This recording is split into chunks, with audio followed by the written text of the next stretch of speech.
Good evening, everyone. I see the time is 5:30. I'd like to call this meeting to order of the Harrison Hot Springs Village Council. I'd like to acknowledge that our meeting tonight takes place on the traditional territory of the Stahelas. There's no public hearing tonight. Are there any late items to introduce? CAO Cook. Thank you very much, Your Worship. Council has a copy of some correspondence. The first one is from Jason Kim regarding, the subject is concerns regarding the food truck allowance, proposed food truck allowance, I apologize. And then a second that we received this morning from the Agassiz Harrison Chamber of Commerce titled Community and Business Feedback on Proposed Business License and Fee bylaw amendments. I'll be asking council to include that under correspondence as HI and J. And I would also like to note that there is some correspondence that came in from Sunny Manahani speaking to the same, and further on in the agenda. Under bylaws B that was prepared for the business license bylaw amendment. There was some correspondence included in there from from Richard Fife, the owner of Muddy Waters, that made part of the report. However, the correspondence that were asked, that was accepted from Sunny, and then these two pieces will need to be considered all at the same time. Moved by Councillor Fascio to include in the correspondence, seconded by Councillor Jackson. Discussion. All in favor of that? And that carries. Any other late items to introduce this evening? Seeing none, I'll move to approval of the agenda with our now augmented agenda. Can I have a motion to approve the agenda, please? Moved by Councillor Vital, seconded by Councillor Schweinbenz. Sorry, Mark. It's going to be one of those nights, I'm afraid. Any discussion on that motion to move the agenda? Seeing none, I'll call the vote. All in favor, and we have an agenda approved. Any declarations of conflict of interest this evening? Seeing none, I'll move to item 7, which is adoption of council minutes. Could I have a motion to adopt the A and B of item 7? Moved by Councillor Jackson, seconded by Councillor Vital. Discussion. All in favor, and that carries. Item 8 on our agenda is business arising from minutes. Is there any business arising from the minutes this evening? Seeing none, there are no delegations tonight or petitions, which takes us to item 10, which is correspondence. I have a motion to receive the correspondence. Moved by Councillor Fascio, seconded by Councillor Schweinbenz. Discussion on that. All in favor of receiving the correspondence? And that carries. Item 11 on our agenda is business arising from correspondence. Councillor Fascio. Your Worship, first I'd like to thank all those that put the correspondence in for this evening, to thank them. Obviously they have some concerns, especially on the food truck, but we're coming to deal with that later on in the meeting, so I won't get into that correspondence, but just to thank them. The other one I would like to bring forward is the page 11, letter dated October the 30th from Patricia Ross, FEID Chair, to the Minister of Finance, re the pipeline valuation changes to the 2026 assessment roll. I would ask that this council send a letter with their concerns regarding the assessment rolls in relation to the pipeline valuation, Your Worship. Moved by Councillor Fascio that we send a letter of support to align with the Fraser Valley Regional District's letter on the pipeline reassessment.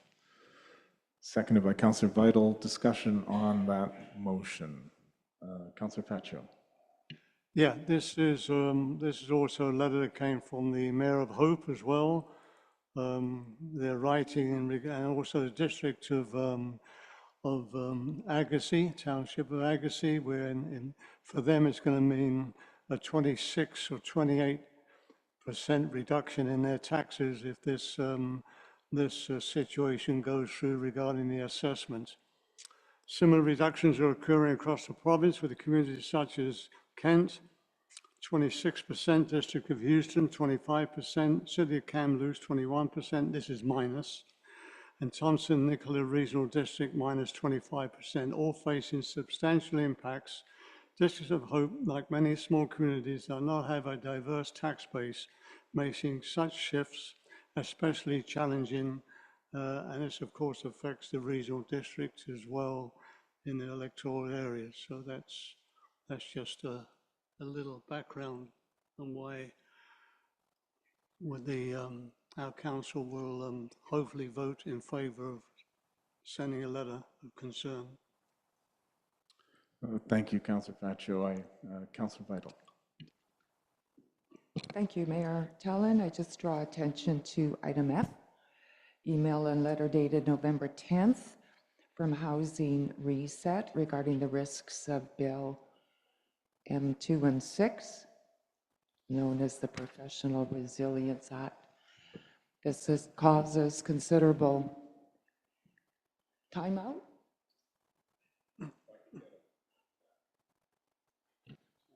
Sorry, Councillor Vital. Hold that thought. There was a motion on the floor to send the letter of correspondence. I think you're speaking on perhaps a subsequent matter. I'll give you an opportunity to speak to a letter of support for the reassessment of the railways, or I'll move the mic on to someone else. My and we'll come back to apologies, you. Mayor Tallon. That's all right. I did, and my mayor's report will include, I had a meeting with our MLA, Tony Luck, on last week, Friday, and with the mayors of Hope and Mayor Pranger from the District of Kent. They're very concerned about this. The theme of that, when I speak to it in the report, is a lot of frustration, I think, from local governments with a lot of, seems like top-down, maybe heavy-handed direction from the province towards municipal governments. And this one certainly has the District of Kent and the city of the town of Hope a little bit reeling from a significant cut in their tax base due to this reassessment. Reassessments, to my eye, don't look like a tinkering or an adjustment, but a whole-scale reconsideration or evaluation given the magnitude of the drop in the assessed value for purposes of property taxation. So I am in favor of writing the minister to support the Fraser Valley District on this matter. Any other discussion on the motion? Seeing none, I'll call the vote. All in favor, and that carries. Councillor Vital, over to you if you can continue your thought on the next item. Thank you, Mayor Tallon. Item F. This causes some serious concerns, and I know we will be addressing it, and our planner, Mr. Cossey, has submitted a report for it. But I was pleased to see that a large number of mayors in Metro Vancouver have submitted a letter in opposition, and I will speak further to it as it appears on the agenda item. Thank you. Thank you, Councillor Vital. Councillor Schweinmans. Thank you, Mayor Tallon. Page 13, just a shout out to all parents and families who are involved in adoption. I am the beneficiary of a beautiful younger sister who wouldn't have come into our lives if it wasn't for adoption. So kudos to my parents for giving us that gift. I'm sometimes a neglectful brother, but I'll certainly give her a call tomorrow and tell her about this as well. So, and I know there's others in this room who are involved in adoption, either by adopting or have been adopted. And just a shout out to families who put themselves out there to do that. My next comment is on page T3 from from Mr. Stinson, the president of the Kent Harrison Arts Council. I wasn't aware. I do recall, Mayor Tallon, that we voted on some of the grants to groups a few months ago, and I wasn't aware that we had reduced the grant to this organization. I think we are a village of artists, and this group encourages it and facilitates artistry in our village, and it's one of the great assets that we have. And I think we should support them. I will note in his letter that when we remove every dollar from them, they lose $2 because they get subsequent grants that are matched through different organizations.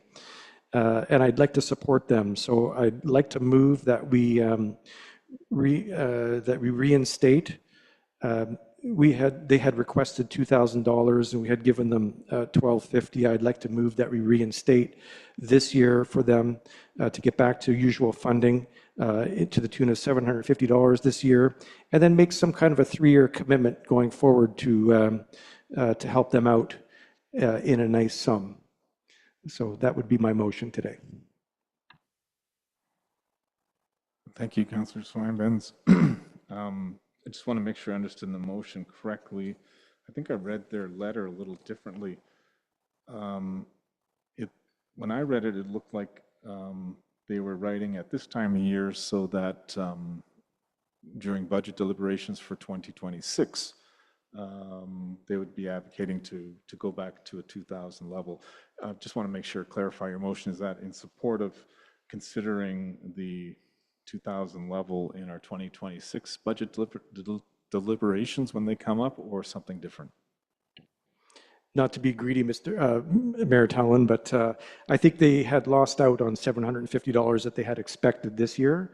And so I would like to reinstate that, and also going forward, make a good commitment for 3 or 5 years to them so that they can start planning in the future. I think it's an important organization and we ought to support them.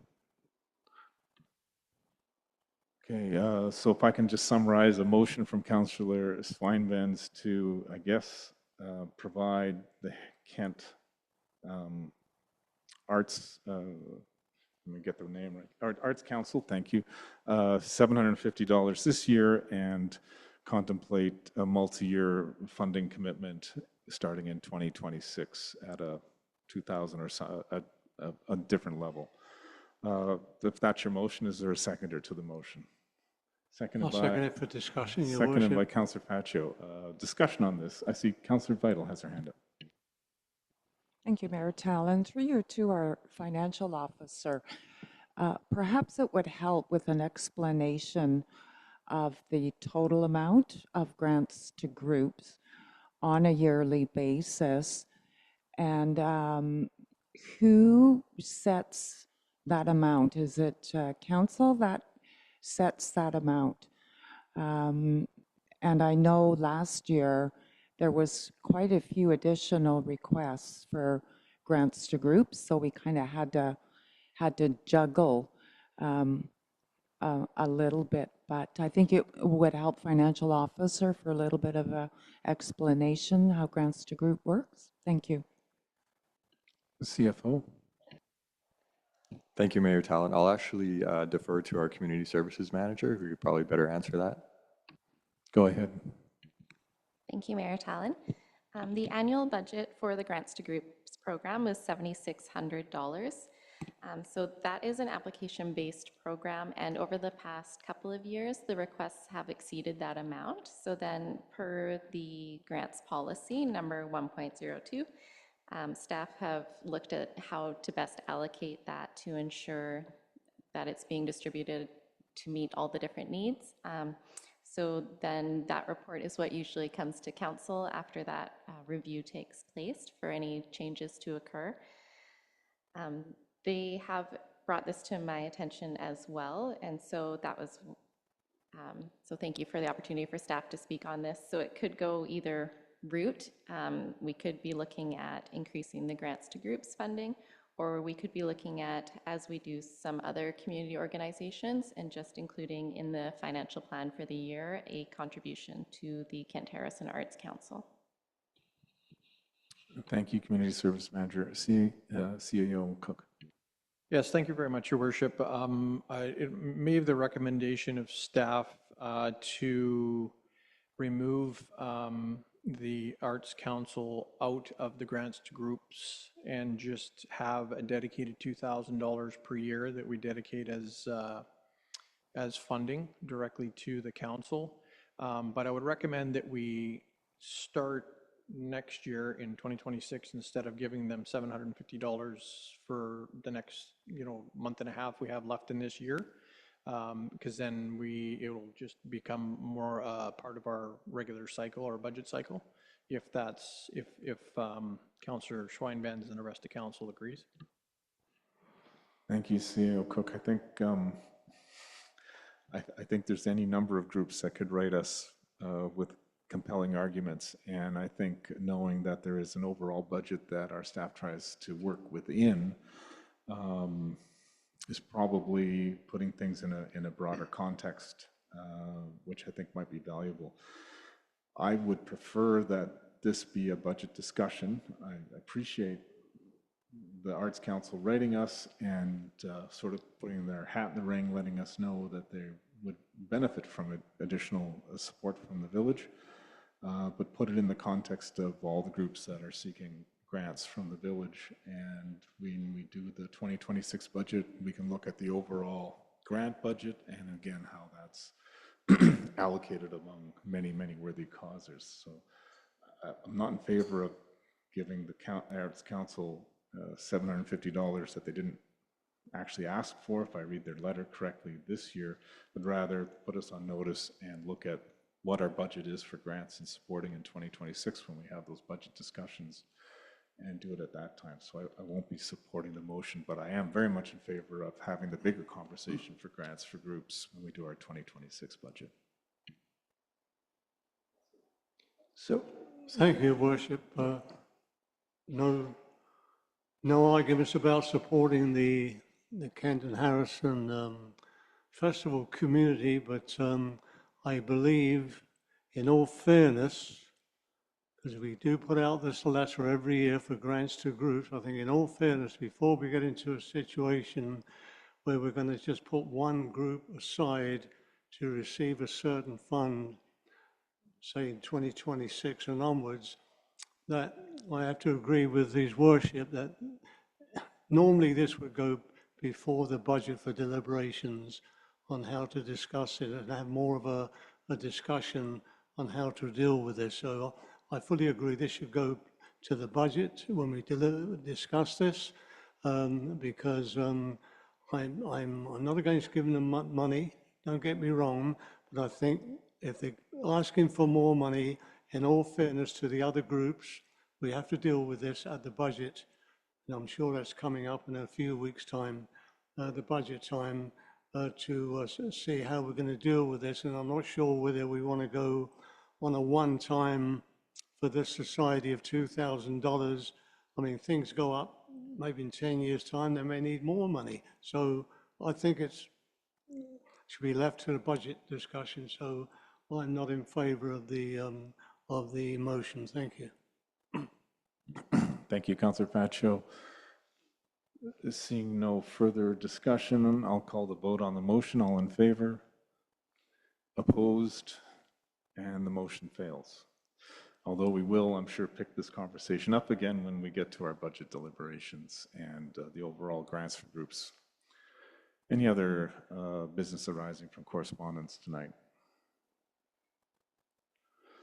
I would like to speak to the item, just get the right number here, item E on page 23, an email from Mr. Gary Webster about the official community plan amendments and, what will be later on our agenda, bylaws to align with the revised community plan. Seems to be a sense that these changes are driven by this village council. This came up in the meeting with MLA Luck last week, and it's sort of a repeating pattern or a common theme on a lot of things. Changes to the official community plan were driven by the province. They directed the village to do this. It's not an initiative that the village itself picked up. This is something responding to direction from the province. And if I understand correctly, some 97% of municipalities in BC have already complied or are in the process of complying with that direction. Yes, there was a public hearing. Yeah, it was the province compelled the village to make changes, insisted on a public hearing where we could hear from the public on the proposals the village council was making in response to direction from the province.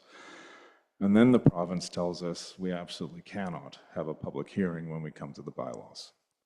That's written in the legislation. If you sense a little bit of frustration, there's a little bit of frustration certainly on my part with sort of the direction and sort of the dictation of the province demanding certain things from local governments, and we're certainly the ones that take the direct criticism for things that aren't something that driven by the village itself. So I just wanted to respond to that. I saw the email here, and I will respond to that in due course as well. Seeing no further business arising from correspondence, we'll move to item 12 on our agenda, which is reports from councillors. Who would like to start this evening? Start with Councillor Faccio. Thank you, Your Worship.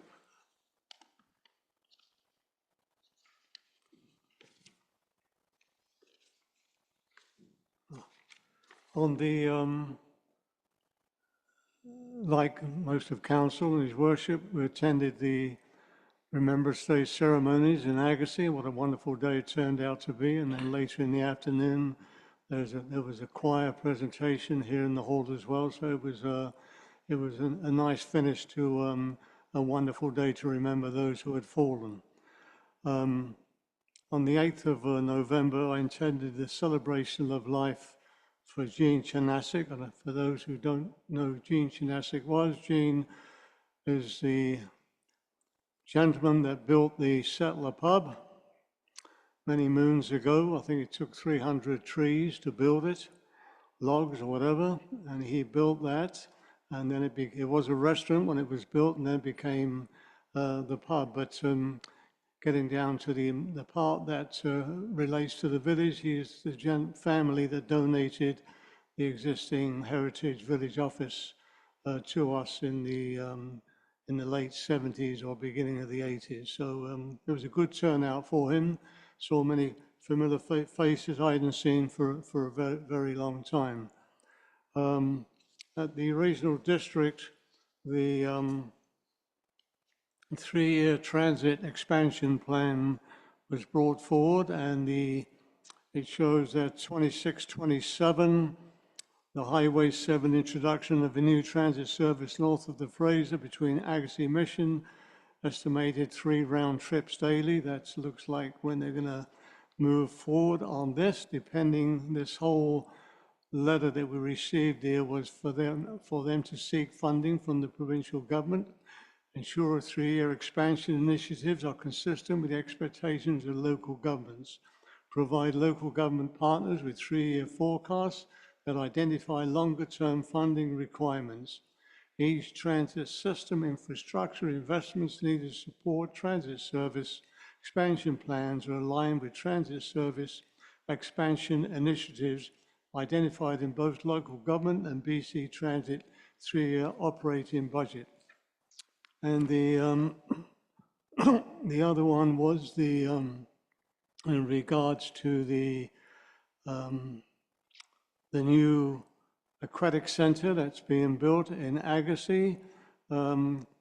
BC Transit will work with the Fraser Valley Regional District, District of Kent, to better promote and advertise the current on-request service to the Kent Recreation Centre. So that's for the 27-28 season. So additional hours for service to the Kent Rec Centre on all trips. So they're looking at that as well. And as a third quarter update, excuse me, for the regional district, course, we had, as already reported earlier on the opening ceremony at the Coltis Lake North Wastewater Treatment Plant. And they were also awarded the Public Works Association of BC Project of the Year for the Coltis Lake North Wastewater Treatment Plant. The environmental services, from the wastewater, as part of the floodwater mosquito control activities, 4,307 samples were collected and 33,300 hectares of mosquito breeding habitat was treated.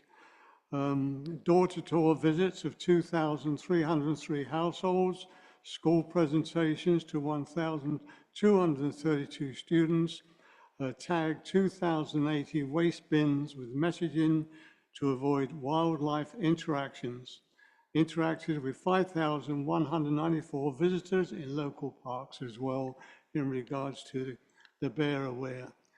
East Sector Lands Regional Park Boardwalk Renewal Project was completed, addressing chronically wet areas, created and improved user experience.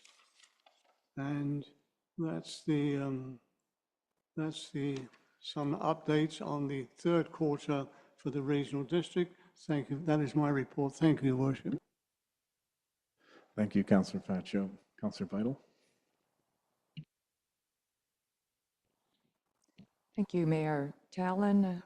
November 5th, I attended a Citizens Advisory Committee meeting at Mountain Institution.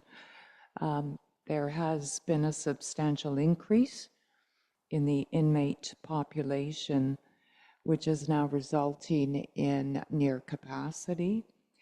So management is securing additional resources and filling available positions for corrections officers and for one additional manager.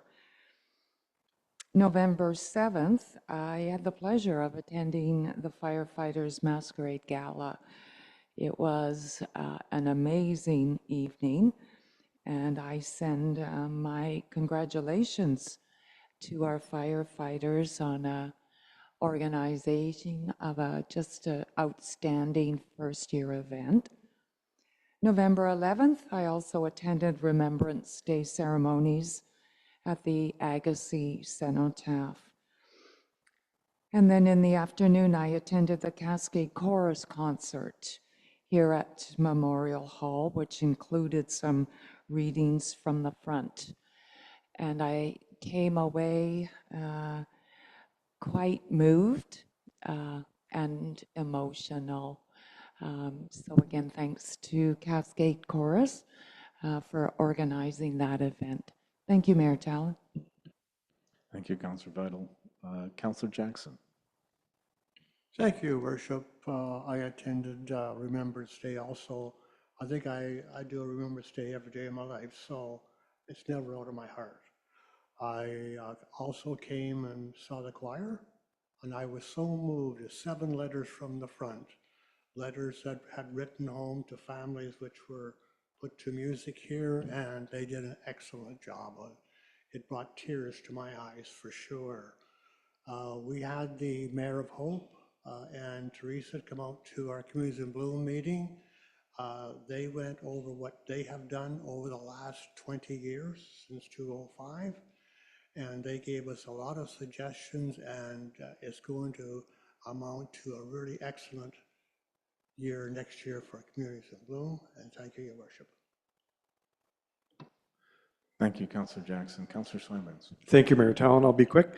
On the 14th, I attended the Food Security Network, and some really great projects coming up. It's all about food security and trying to establish sort of a blue zone of nutritious farm-to-table food here in the Eastern Valley, and some exciting projects which I hope to update you in the next few months. On November the 26th, they are actually having a farm-to-table dinner at the Earthwise, so if anybody's interested, we can get some tickets.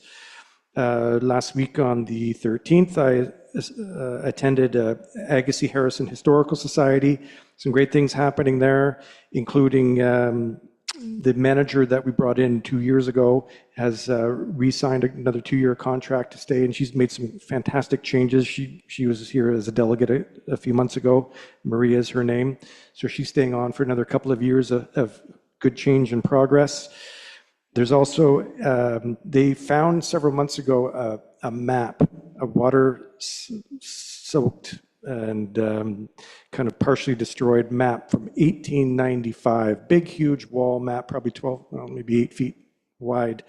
From 1895 is one of the first surveyed maps of this area, District of Kent, in the lower side of the lake. So it's a fantastic refurbished map that we can go and take a look at now.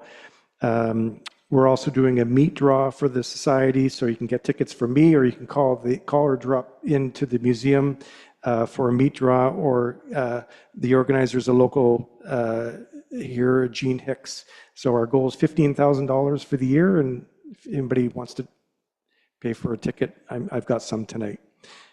Thank you. Thank you, Councillor Swinbanks. Item 13 is reports from myself.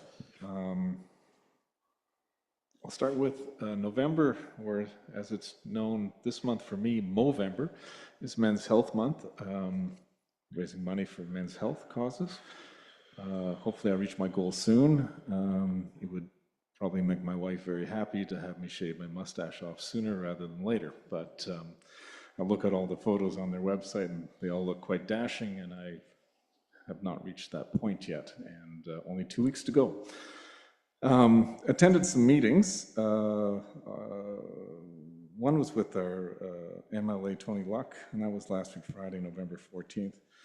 As I mentioned a little bit earlier, good roundtable discussion with the mayors talking about some local issues. Obviously, the reassessment of the pipelines impacting the regional district and District of Kent and Hope quite heavily. We don't benefit from that taxation from railways or the pipelines, so it's sort of immune to that, but certainly sympathetic to their cause. And just coming down from the province, and then conversation turned to the Cowichan decision. You may be aware of the decision from a lower court impacting the city of Richmond and a number of private interests there. It's getting a lot of attention. I understand it's being appealed by multiple parties to the BC Supreme Court. It will be an important decision. Be interested to see what happens after that. Certainly raises a lot of questions. The court decision does answer some questions for the Cowichan concerning their Aboriginal title in Richmond, but that answer raises multiple questions for owners of fee simple title and local governments. Certainly for me, when I read it, the uncertainty of not having comprehensive agreements is underscored, and hopefully the province will look at concluding comprehensive agreements with the Indigenous peoples of BC to clarify and confirm what their Aboriginal treaty rights are, and not have uncertainty with regards to title and a great many other things that impact us all. If this, for me, it certainly underscores how all Canadians benefit from the conclusion of modern treaties that deal with Aboriginal treaty rights comprehensively. We did talk a little bit about what's coming up in the agenda, Bill M216 as well. And again, on a common theme, a little bit of frustration from the mayors going, the province seems to be calling the tune and giving explicit direction, particularly on housing, and local governments have to comply. And here, with what Bill 216 has, is a way for developers to hire independent advice. And that advice, if it approves the development, local governments must accept it. It's fraught with problems. Lots of conversations happening and lots of rooms on it. A lot of conversations about being withdrawn. We'll get to it later in the meeting, but certainly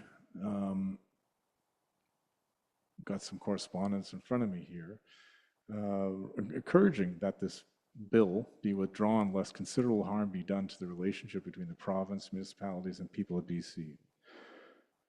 Many problems with the bill. Removing democratic checks does not guarantee affordability and risks handing over unprecedented control to private actors and provincially appointed officials, and without any discernible benefit or at great expense to public government. It's a really troubling bill, and we'll speak about it more later in the meeting.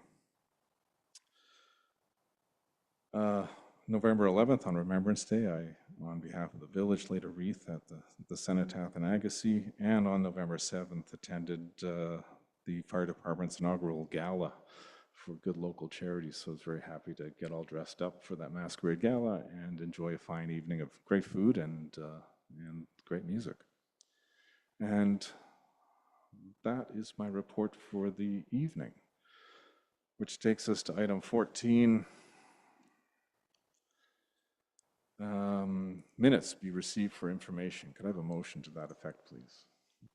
Moved by Councillor Jackson and seconded by Councillor Swinebans. Any discussion on adopting the minutes be received for information?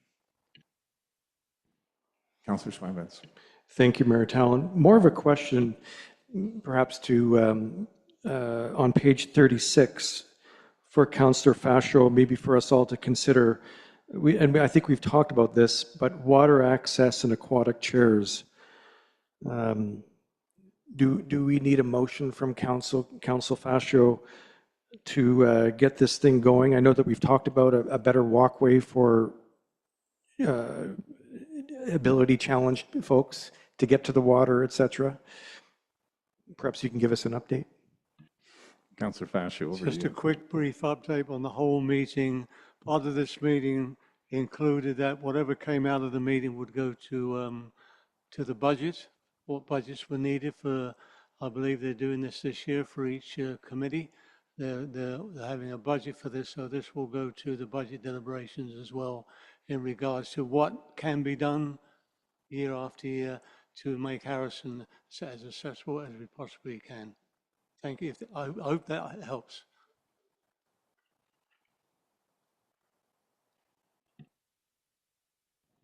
Any further discussion on the motion? Seeing none, I'll call the vote. All in favor, and that carries. Item 15 on our agenda is reports from staff. I turn this over to you, CAO Cook. Yes, thank you very much, Your Worship. The backup information can be found in the staff report on page 39. The recommendation in front of council is that the following resolution from the February 16th, 2024 special closed meeting that be received for information, that council provide a letter in support of the dike upgrade project to Legacy Environmental Limited and authorize them to apply for a land tenure from the province on the village's behalf, and that following the resolution from the November 6, 2025 special closed council meeting be received for information, that staff be authorized to create a new unionized positions for a temporary year-round part-time bylaw enforcement position and a seasonal bylaw enforcement position, and that the positions be created at the CUPE 458 collective agreement pay grade 6 and 7. Thank you, CAO Cook. Moves, Your Worship. Moved by Councillor Fascio, seconded by Councillor Vital. Discussion on the motion. Councillor Swinebans. Thank you, Mayor Talon. Just a quick comment. I'm very excited about the second part of that, the new 1.5 new positions for bylaw. I'm excited that we are bringing in-house the revenue for parking and we're making good use of it. We're converting a part-time bylaw position fully funded by taxpayers and creating two new positions, 1.5 new positions, one of which would be full-time, and that'll be supported by parking revenue. So I think it's a fantastic initiative by staff. I think we're a growing community. We're going to be very well served in all the things that we want to do by these 2 new positions for bylaw. I think we're very well served by our previous bylaw contract with Jessica and others, and I'm looking forward to the future here with the bylaw. So I'm excited about this, and I think the public should be too. Thank you. Thank you, Councillor Swinburns. Any other comments on that? I'll call the vote. All in favor? And that motion passes. Item 15B, over to you, CFO Schultz. Thank you, Mayor Talon. The village's purchasing procurement policy was last updated in 2020. So after reviewing procurement policies from other municipalities in the province, staff determined that an update was necessary. In addition, staff received direction from council to research a type of Canada First purchasing policy. Accordingly, staff are recommending several housekeeping updates to modernize this policy, and including purchasing limits. And these updates are included as part of your council package. Staff also conducted research on what other municipalities have done regarding a Canada First focused purchasing policy. It's a very complex issue, and there's not a lot of answers at this moment. A lot of things to consider, including international trade agreements. Also, we're responsible to control costs to taxpayers and ultimately procure goods that are the best value to the village. This is still an emerging issue. The village is, just a side note, the village has always prioritized working with Canadian suppliers and Canadian-made products where practical and where it provides the best value. But we'll always continue to strengthen this focus into the future. And as a note, in 2024, over 98% of the village's purchases were made through Canadian suppliers. To try to balance this in the best possible way, staff is suggesting a statement in the purchasing policy somewhere along the lines of wherever practical and if other criteria, and that would be such as price, quality, and warranty, are satisfied, preference will be given to Canadian suppliers. So I'll leave council with that, but ultimately the recommendation would be that council approve purchasing and procurement policy 1.08 as amended. It's moved by Councillor Vital, seconded by Councillor Jackson. Discussion. Councillor Swinburns. Thank you, Mayor Talon. First of all, fantastic update on the bylaw. I have a couple things of concern. It's already been mentioned with regards to the Canadian content, and I know it's a complex issue. There's a statement in here saying that in 2024, over 98% of the village's purchases were made through Canadian suppliers. And that sounds great, but we know that just because something comes through Canadian suppliers doesn't mean it's Canadian content. We see that at the grocery stores every single day. Things are maybe assembled in Canada, supplied through Canada, but not actually made in Canada. As an example, we have a brand new washroom at Spring Park. I think it was, quote me if I'm wrong, but around $150,000, and it was made in the US, although purchased through a Canadian supplier. And that's a huge purchase for us, and I'm sure somebody in Canada could have made that. And as a result, I really think we should somehow codify and enshrine an advantage for Canadian suppliers in our purchasing and procurement plan. And I know that we were all provided with a scoring criteria sheet as to how our staff score different suppliers. And I'd like to somehow, and I'm open to ideas from council, I'd like to somehow get some scoring in there for Canadian contented items, and whether it's 5%, 10%, just so that, and I know that this staff is always looking for Canadian things, but for future generations, that it's somehow codified and enshrined in our policy that we are providing extra score for Canadian contented items. I've got another issue with this policy, but do you want me to have a motion with this one first, Mr. Mayor? Or? Yeah, we could deal them one at a time. That's probably best. Is there particular wording that you're looking to see introduced? Yeah, thank you. We were all supplied, I think, by our CFO, their current scoring criteria that they use, and there's 3 items. There's finance and value added for 50 points. there's corporate information for 20 points, and there's technical evaluations for 30 points. And in the first one, the finance and value added for 50 points, I think we ought to put in 5 or 10%, something so that it's top of mind. Canadian suppliers are getting extra score to put them over the top. And like I said, I go back to that bathroom in Spring Park. I'm quite sure it could have been built by somebody in Canada. And I fear that, you know, in future purchases like that, we ought to be able to prioritize Canadian content.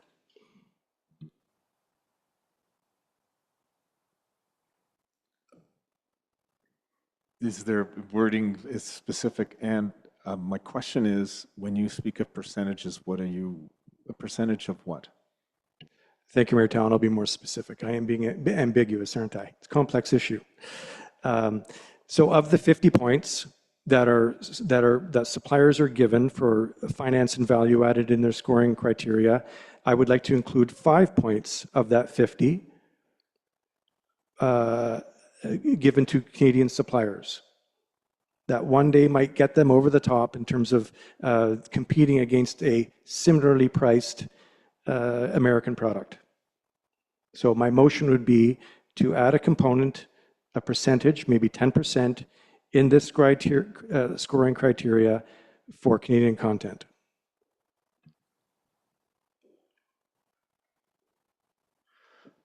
I'll second that for discussion, Your Yeah, Worship. so motion to add another category with a percentage in favor. I'm struggling with the percentages. Okay. Councillor Faccio will second that motion. I'll second for discussion, Your I Worship. got questions to understand it, but let's have the discussion. Yeah. Who wants to start us off? Councillor Faccio? Yeah, thank you, Your Worship. I know where Councillor Schweinbenz is coming from. We had this discussion in the regional district over a year ago. It's a very complex thing and very difficult. A lot of suppliers, especially parts for whatever they may be, are not all made in Canada. They do come from other parts of the world, and most of it's from the United States. So it's a very difficult one to just to pin down with a percentage. I mean, I would personally leave this to our experienced staff over here to maybe come back with another report if they wish on this, but unless they want to speak on it. But I'm not going to, I'm just going to go by what the recommendation is at the moment and leave it to our staff if they wish to come back with a with some report to satisfy Councillor Schweinbenz and the rest of council. I mean, it's a complex one, it's difficult to do, and I think most communities, from what I've heard when this whole thing came about over a year ago, that they're all trying their best, obviously, to buy Canadian. Who wouldn't? But not everything made in Canada is made in Canada. And, you know, it could be a screw, could be a button, who knows? But it's difficult. So it's the only comments I have, Your Worship. Thank you, Councillor Faccio. I used to work for a government that provide preferences to local businesses, and it was very bureaucratic. It was administratively a burden, and I guess question whether it would ever prove real value. It added a cost to everything government purchased, and yeah, and it took time. It wasn't off the side of a desk. Not generally in favor of that because it seems to tip the scales in a way that is difficult to quantify and it's difficult to manage. Just for consideration, when I'm looking at vendor selection, I know you're speaking to a percentage on a document that doesn't form part of the policy that we have in front of us, but a supplemental working document. Some of that I think is in 10, vendor selection. So when this goes to a formal competitive bid or looking for a vendor,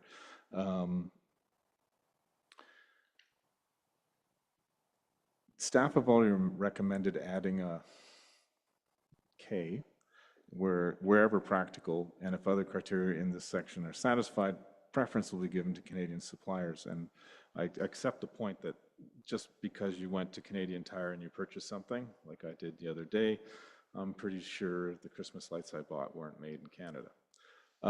I'd like to maybe suggest, if, for your consideration, if this would address the issue, if we modified K to say, given to Canadian suppliers and Canadian products, which would compel our staff to look at not only the supplier, but also the product. I'm seeing some nods from staff that that might be helpful for them.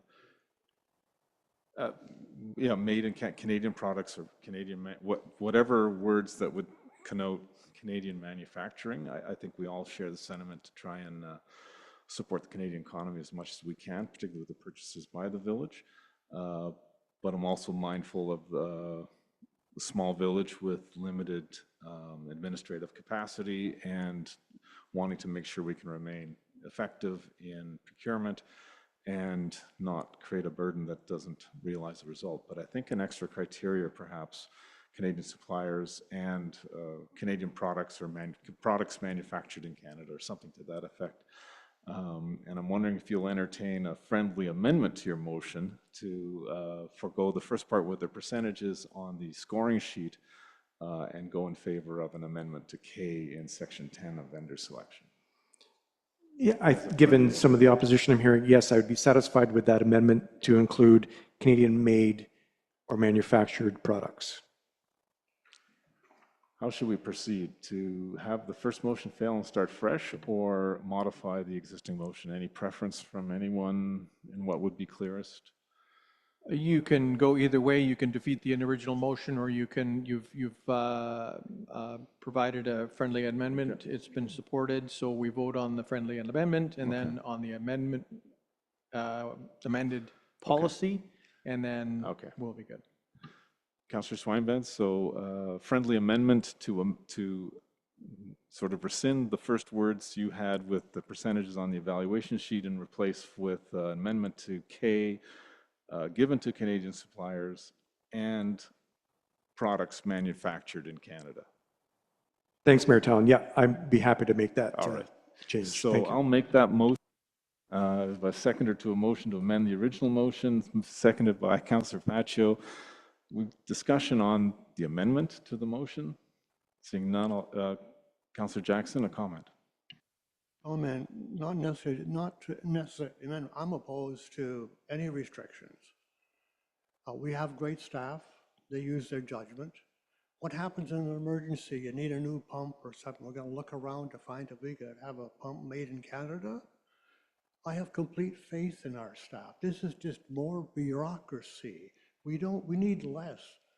I mean, take the example of Canada building new airplanes. 20 years ago, we decided to get new airplanes. We still don't have them because it gets bounced back and back and back. I like the way this is written, and that's what I'm going to support. Thank you, Your Worship. Thank you, Councillor Jackson. Councillor Vital. Thank you, Mayor Tallon, and thank you for your comments. Councillor Jackson, I echo that. I think anytime you try to put in more bureaucracy into procurement or when an RFP goes out, is the expectation that our staff will phone up each of those applicants and ask them where their products come from. I have complete faith in our staff, and I think we should let them do their job. I am satisfied with the original recommendation, and I support that. Thank you. Any further comments? I'll call the vote on the motion to amend the motion. All in favor of amending the motion? And that fails. So we have the original motion, which is the percentages on the evaluation sheet. Any further discussion on that motion? I don't see any. I'll call the vote on that motion. All in favor of that? All opposed? And that motion fails. So we have That failing. So we're now back to the motion, the original motion, which is to adopt, let me get the right words here, adopt the purchasing procurement policy number 108 as amended by staff. Any further discussion on the original thing? Councillor Swinburne. Thanks, Mayor Talon. Questions first. Some of the, I'm just wondering about the rationale about drastically raising some of the signing authority values for some of the staff members. Some of them went from 10,000 to 25,000, 5,000 to 10. They've all seemed to be at least doubled. Is there a procedural reason for that, Mayor, through to CFO? CAO Cook or CFO Schultz, please. Yes, thank you, Mayor Talon, through to Councillor Schweinbenz. There hasn't been a drastic change. Basically, the Chief Administrative Officer and Chief Financial Officer signing authority remains the same as it was before. The other titles from Director of Operations to Utility Supervisor were just increased 5,000. And basically, that was done upon the research we did with other municipalities. That's about where they're sitting as well. And what, obviously, staff, no matter what the cost of the purchase, we're looking for the best deal. We're always trying to, get the best value. But this just takes some of the red tape out of it and lets, the process move a little bit quicker. Thank you, CFO. Thank you, Mayor Talon. Thank you, CFO. So that makes sense. It just leads me to wonder on the very bottom. So on page 45, for people who are watching, or people here, everybody was brought up to the level for that reason, but the fire chief was left out. And my understanding is that things like hoses and hydrants and whatever else have gone up, and equipment has gone up, and I'm wondering if that that's an important position, just as important as utilities and public works. These folks are our heroes who are looking after us, and they're also trying to reduce red tape and look for the best deals with equipment. And I'd like to see the fire chief position also bumped up to the same level as the other utility managers.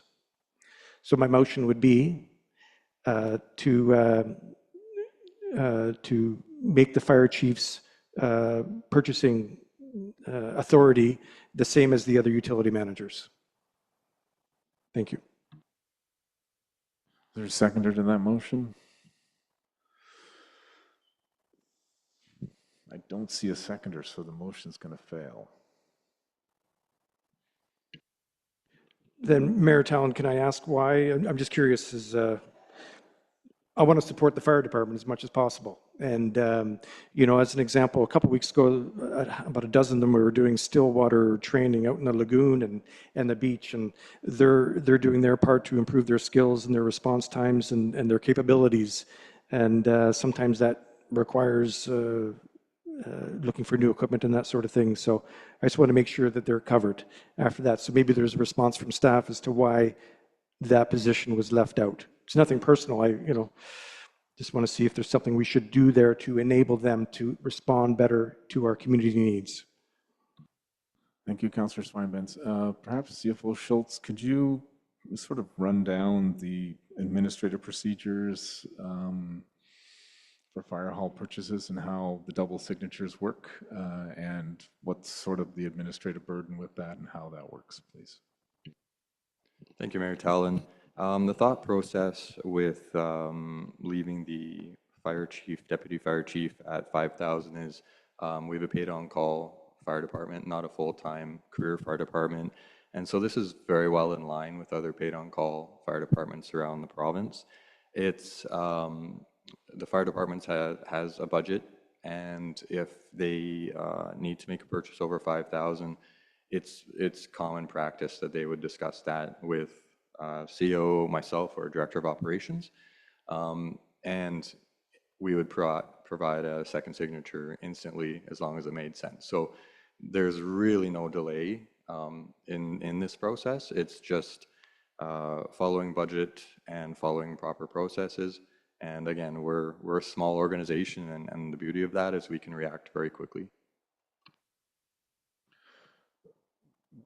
Thank you, CFO Schultz. That answer your question, Councillor Schweinmans? In my experience, I've always seen one of our senior staff in the office, even on those, like on Monday, the gap day between a lot of people took a long weekend. I think CFO Schultz was holding down the fort. So there's usually always someone with signing authority who's readily available. And I don't think there's a lag or administrative hurdle that we're missing out on opportunities or creates a burden. And I do accept the difference with a paid on time versus full-time staff. And it's all part of the checks and balances, I think, for prudent financial management. Any other comments on the policy here as amended by staff or the motion? I don't see any. I'd like to thank staff. I think the reorganization and the list of criteria, I think it's easier to read. So I appreciate the redrafting, and I think it's quite clear. And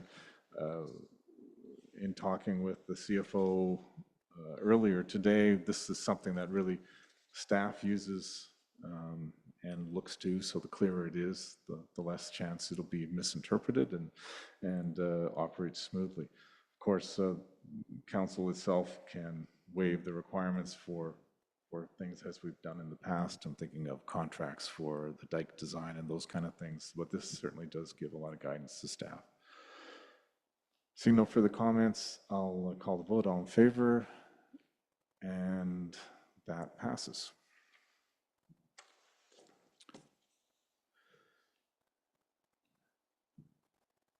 And that takes us to 15C. And I'll turn this over to our planning consultant. And I think we stole a little bit of your thunder earlier with lots of people talking and letters and other conversations, but I know you've spent some time on this and I value your input on this matter as well. Please proceed. Thank you, Your Worship.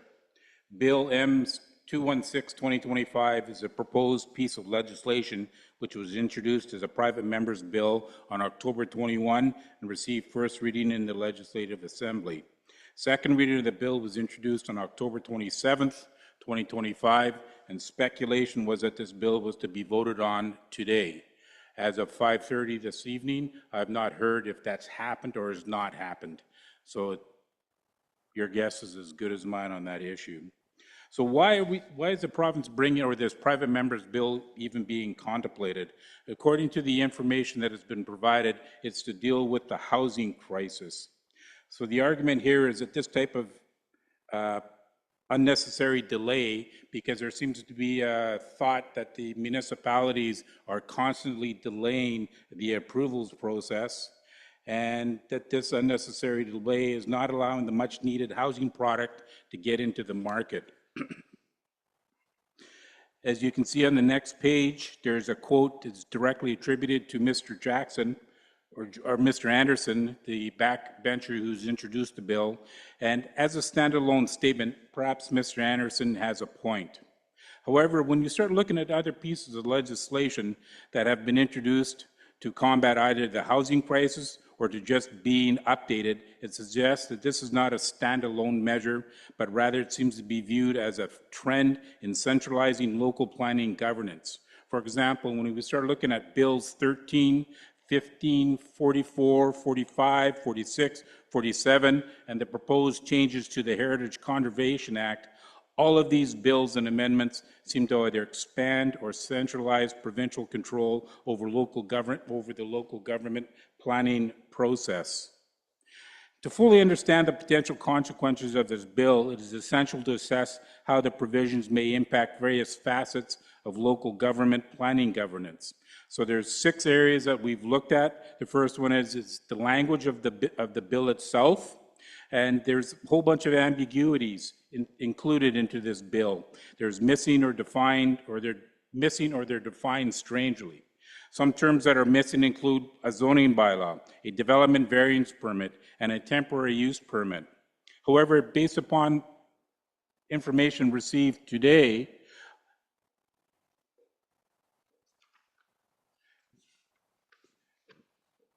municipalities will still maintain control over zoning, design guidelines, and policy decisions.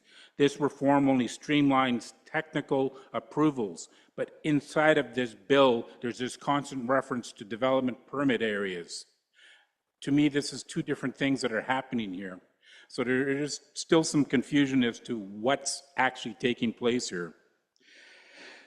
Also, under the section 4, if you'll see there's no limitations. Nothing in this act limits a local government's ability to establish zoning bylaws, development permit areas, or official community plans. Well, that's nice, except that we've already got this type of legislation in the Local Government Act. And in the Local Government Act, we can also do development approval information, temporary use permits, other issues, use of the advisory planning commissions, that sort of stuff as well. This is not mentioned in this bill as well. So does this bill take precedent over the Local Government Act, or does the Local Government Act take precedent over this proposed private members bill? We don't know. It just adds, in my humble opinion, to the seeds of confusion that this private or this backbencher bill has introduced. As I mentioned, it contradicts the Local Government Act. So the question becomes, has this proposed law limited or invalidated the ability of a local government to create all or any of the following: a development approval information bylaw, a development procedures bylaw, boards of variances, and advisory planning commissions? If this is true, it may invalidate established practices requiring significant changes to administrative procedures, retraining of personnel, or even legal disputes to resolve conflicting requirements. In terms of the requirements outlined in the current draft, the bill remains vague, and local governments, courts, developers, and professionals may interpret them differently. So this, again, is going to continue on with the conflict and disputes as they're going through this whole process. Stakeholders and users of the proposed legislation may experience uncertainty in compliance, leading to hesitation in implementation and investment decisions. One of the other issue we looked at was the impact on existing policies and regulations. Bill M 216-2025 could potentially overlap with or supplement current laws, creating further confusion.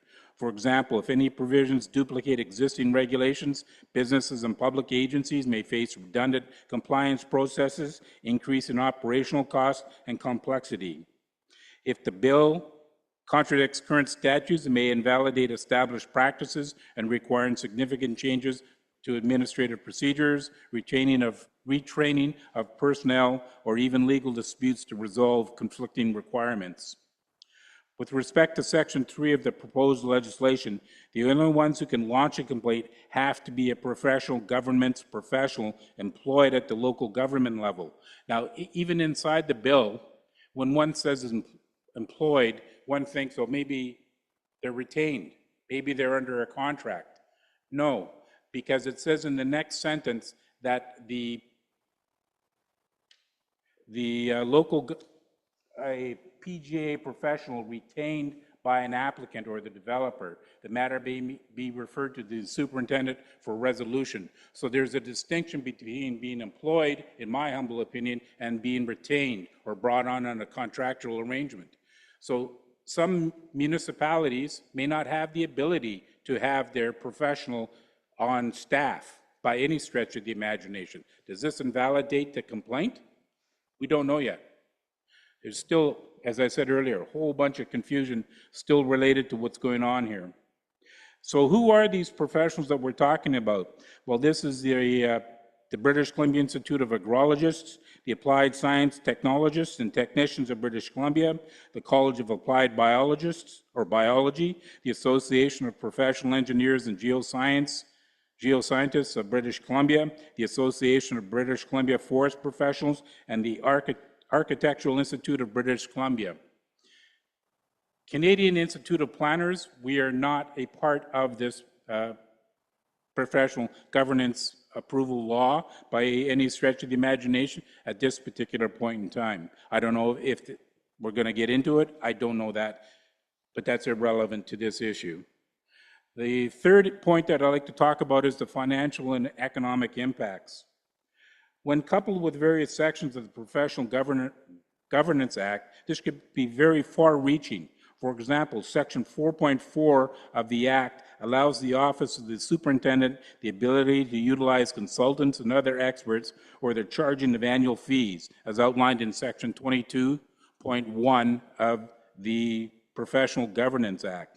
The question now becomes, are these costs going to be passed on to the developer or to the municipality? Or are they going to be absorbed by the province? That was rhetorical. In either situation, developers and the municipalities may need to allocate resources to upgrade systems, revise workflows, hire compliance specialists, leading to increased overhead. For small and medium-sized enterprises, such costs could be very expensive. Additionally, if the bill places new taxes or requires fees to be charged, or if the municipality has to increase their local property tax rate, it may indirectly affect consumer prices and our overall economic competitiveness. The other issue I have with the Office of the Superintendent is the staff level is currently set at 8, and there is no indication whether any additional funding is being applied to this office. I've not seen anything nor heard anything through any further funding, so if this bill passes, they're going to have all of these disputes handled by a staff of 8 at this particular point in time. And this could slow down any of the resolution review process. So from a social equity and accessibility issue, certain provisions may disproportionately affect rural communities, either by limiting access for services or imposing costs that are harder for these populations to absorb. Enforcement and compliance challenges. Insufficient mechanisms for oversight and enforcement can undermine the effectiveness of this bill. If the regulatory bodies are under-resourced or lack clear authority, compliance rates may be low. This only diminishes the intended benefits of the legislation, but may also erode public trust in the governmental processes. And then the big thing was public consultation and transparency. There has been none. It just kind of showed up one day. On the other hand, a robust public consultation can identify potential pitfalls in advance, facilitate smoother adoption, and increase the legitimacy of the legislative process. There was a question and answer sheet, or briefing note that came in that I saw today. I downloaded it in the legislation. It makes reference to the fact that municipalities may maintain control over zoning, design guidelines, and policy decisions. This reform only streamlined the technical approvals. So does this mean that they're only going to be dealing with geotechnical things and the design guidelines are going to be still with the staff at the office? We don't know. Because in the legislation it says permits, they talk about development permits in this sheet that came out after the fact. Again, it just confuses the whole situation, in my humble opinion. The only good point I like about this legislation is it limits the ability or the liability of the municipality, and that's on Section 8, page 66 of the agenda. That's the only piece that I enjoy reading about. Substantial policy legislation is rarely advanced this way. There has been no transparency, there's been no accountability. The minister did not even introduce this bill. It was introduced by Mr. Anderson himself, a backbencher, which in itself is different than what the normal process dictates. Getting an independent professional oversight is not a good way to go about things. Certified professionals are empowered to improve. So this means that the developer can bring in who they need and they can say that everything's been legit. Well, that kind of doesn't sit well with our independent review process. So with that, Mr. Chair, Your Worship, we're suggesting that Council write letters to the Premier, the Minister of Municipal Affairs, and UBCM outlining their opposition to proposed Bill M216, 2025. Move, Your Worship. Wow. Moved by Councillor Faccio, seconded by Councillor Vital. I heartily endorse this. I'll just speak to it a little bit more than what I said earlier. The process of a developer securing services from a PGA professional and then the local government must accept the report, period.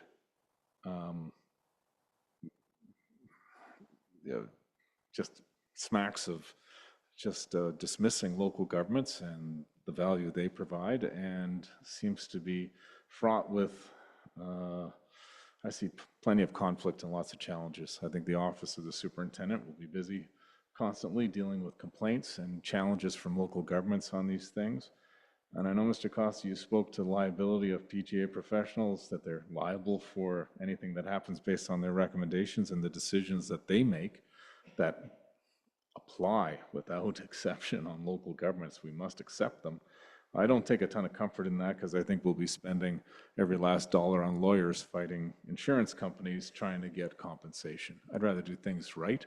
I think local governments provide value. I don't understand the problem this piece of legislation is solving, and I see it creating half a dozen little ones, and at its core, it's just disrespectful. So I heartily support the motion and look forward to writing a letter on that if that's council's will. Any other comments on this? Councillor Vital.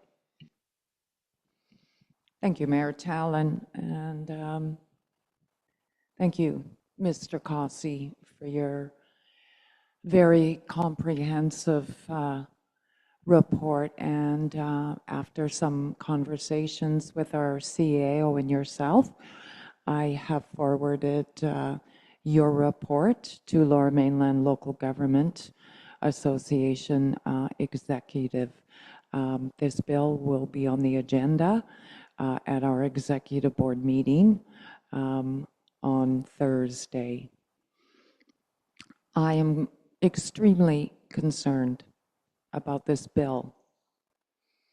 This bill would require our council to accept technical reports on a development proposal if the report is submitted by a registered professional, such as an engineer or an environmental consultant. Council would not be able to question a report if Mr. Cossey had concerns unless we complained to the provincial government, who would make a decision. This bill also would give the province authority to override our council if we are deemed to be too slow or resistant.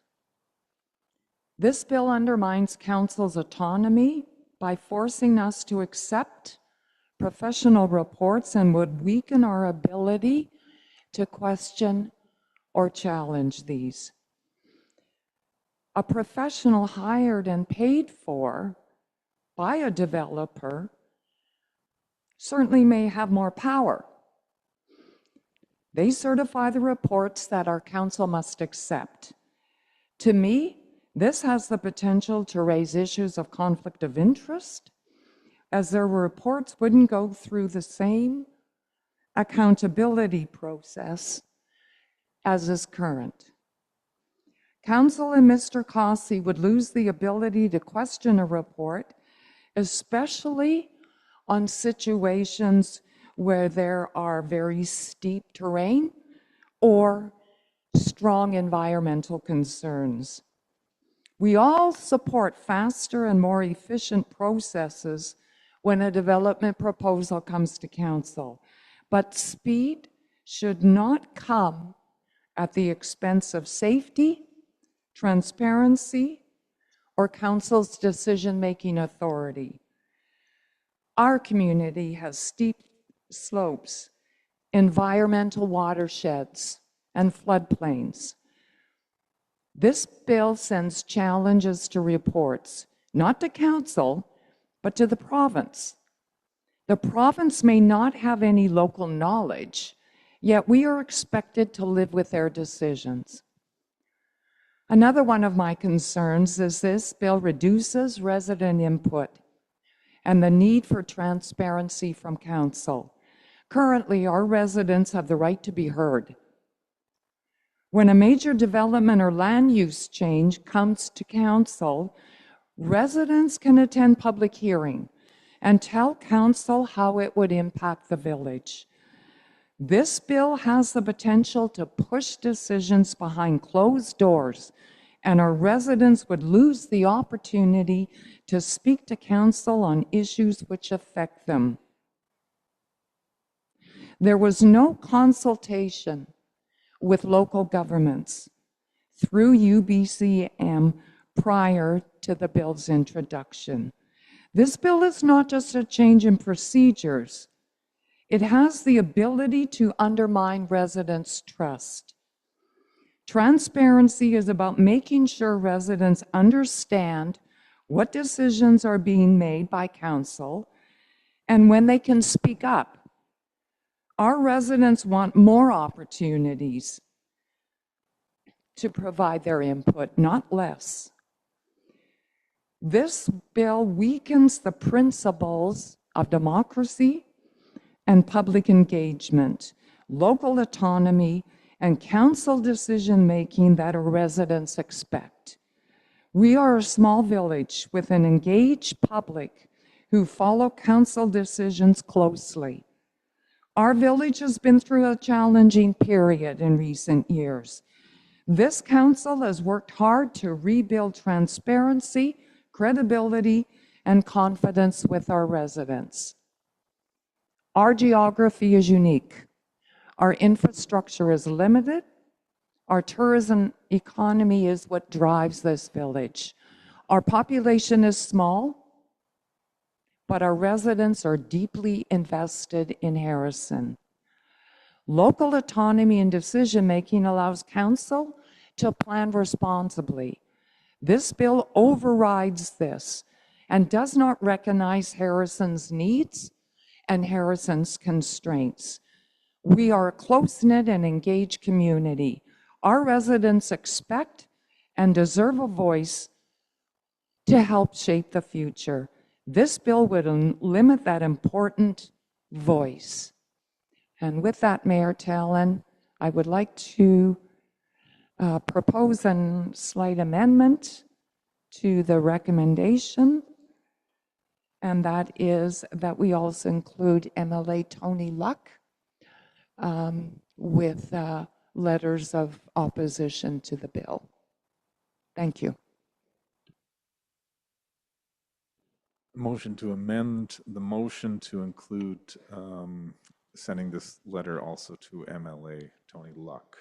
Seconder to that, Councillor Fascio seconds it. Discussion on that motion. Call the vote, all in favor, and Mr. Luck will get his own copy. Any other comments on this motion? Councillor Schweinbenz. Thank you, Mayor Tallon. That was very eloquent, Councillor Vidal. Thank you very much.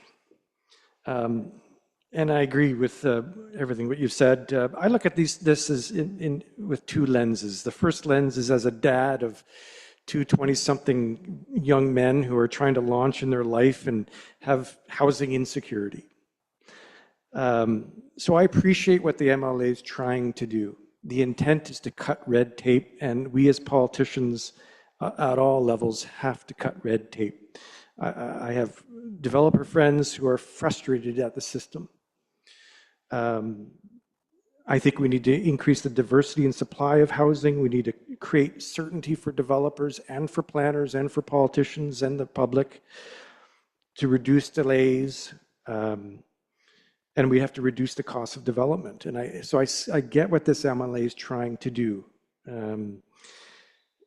We have problems here, and I'm hoping that we can talk about that in the next month when we get together. We've got problems with permitting around occupancy and building and development. Maybe not at our village level. I think we do a quick job and a good job at getting back to these developers. And when we have questions of technical reports, I think we get on that pretty quickly, and I appreciate that.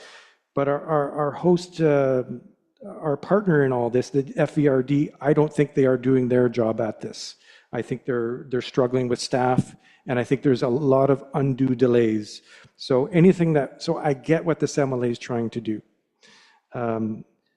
But overriding it on the lens as a counselor, we can't give up our sovereignty also. We need to be able to make these decisions at the local level.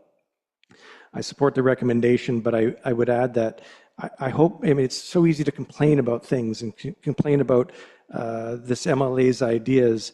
I would like to have some constructive feedback to this guy to change the language and to change the approach, because I generally like the idea of trying to streamline development and cut red tape at all levels. Thank you, Councillor Swinebans. Anyone else have comment? Councillor Jackson. Thank you, Worship. A very interesting conversation. If you think about it, in Calgary, for $500,000, you can buy yourself a beautiful home. In Harrison, one lot, one single family lot. So this bill is not going to address anywhere near the cost of development. It won't enhance it, it'll handicap it. Because what creates development is capital. You have to have the money for the developers that are low enough cost in order to build property where they can make a profit. And there's nothing in here at all that addresses the real need in this province. And it's something that sooner or later politicians are going to have to go to mass school to determine what really they can do. So I'm totally opposed to this 216. Thank you, Your Worship. Thank you for the time. Thank you, Councillor Jackson. Councillor Pachu. The horse before the cart. Simple as that. Not enough discussion, not enough getting together with the real professionals on how to deal with the situation. I mean, all levels of government should have been sitting down, whether it be just one person, whether it be the mayor or our staff, at some point before this bill even went through.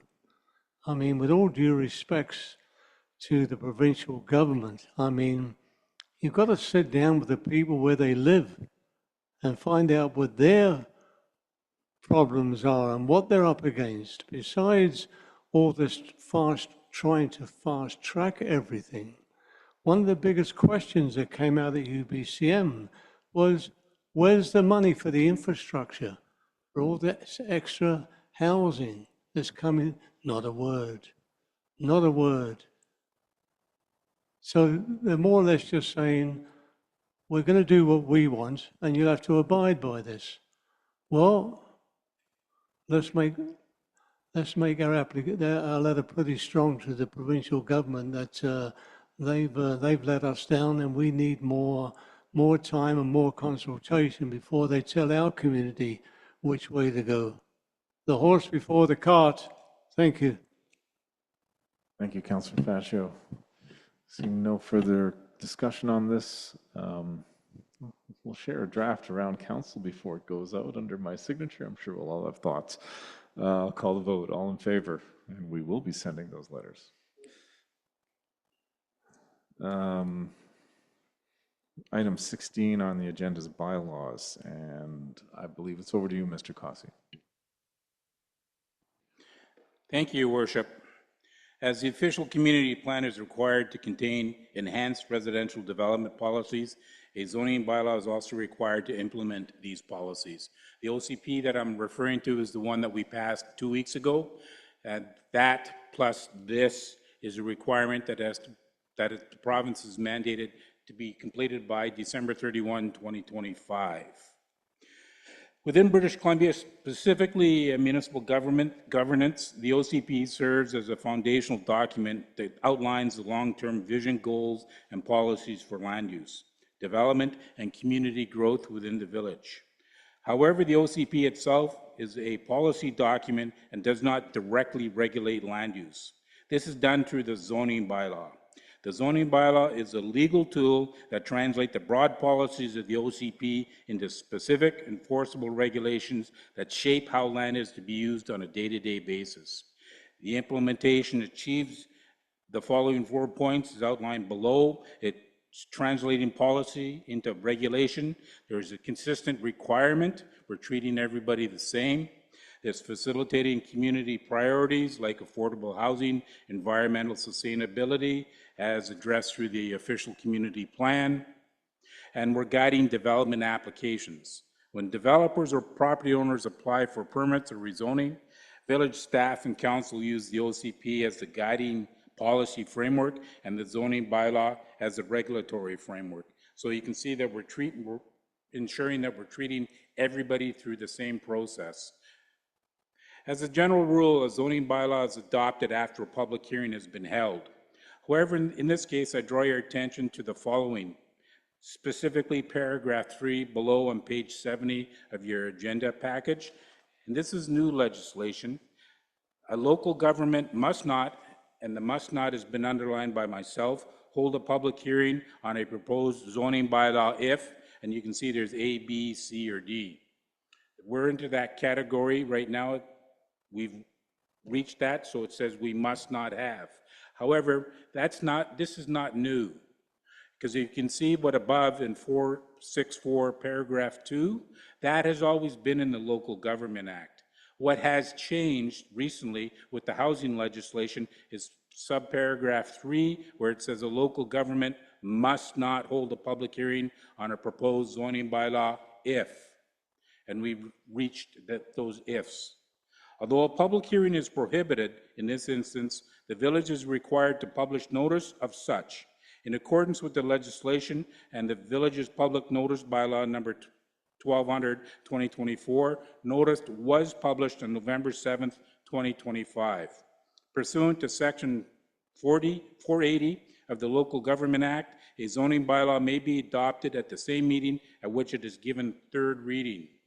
With that, Your Worship, staff recommendations are that zoning amendment bylaw number 1230/2025 be introduced and be given first reading, and that zoning amendment bylaw 2030/2025 be given second and third reading, and that zoning amendment bylaw 2030/2025 be adopted. There's an attachment of the bylaw to your agenda package. Move first reading, Your Worship. Thank you, Mr. Crossley. First reading moved by Councillor Pacho. Is there a seconder to that?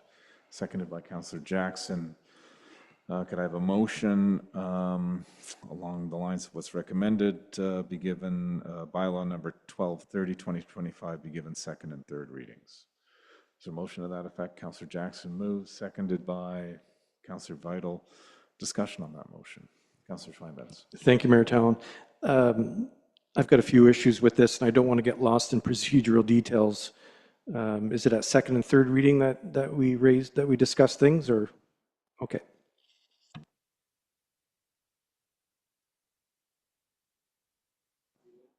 No, we're at second.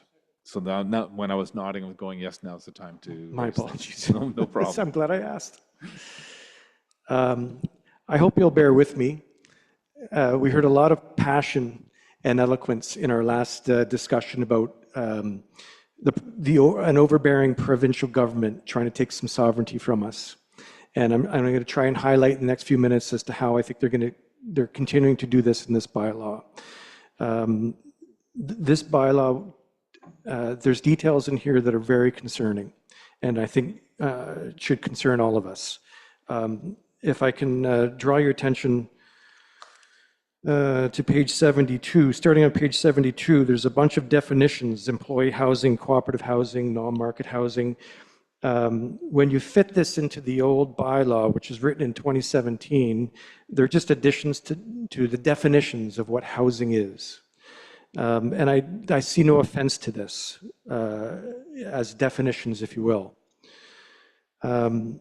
And when you kind of piece it all together as a jigsaw puzzle into the old one, they're fine as definitions, but it's the problem that I have, the trouble starts on page 48, when some of these definitions and exclusions are pieced into what we had already.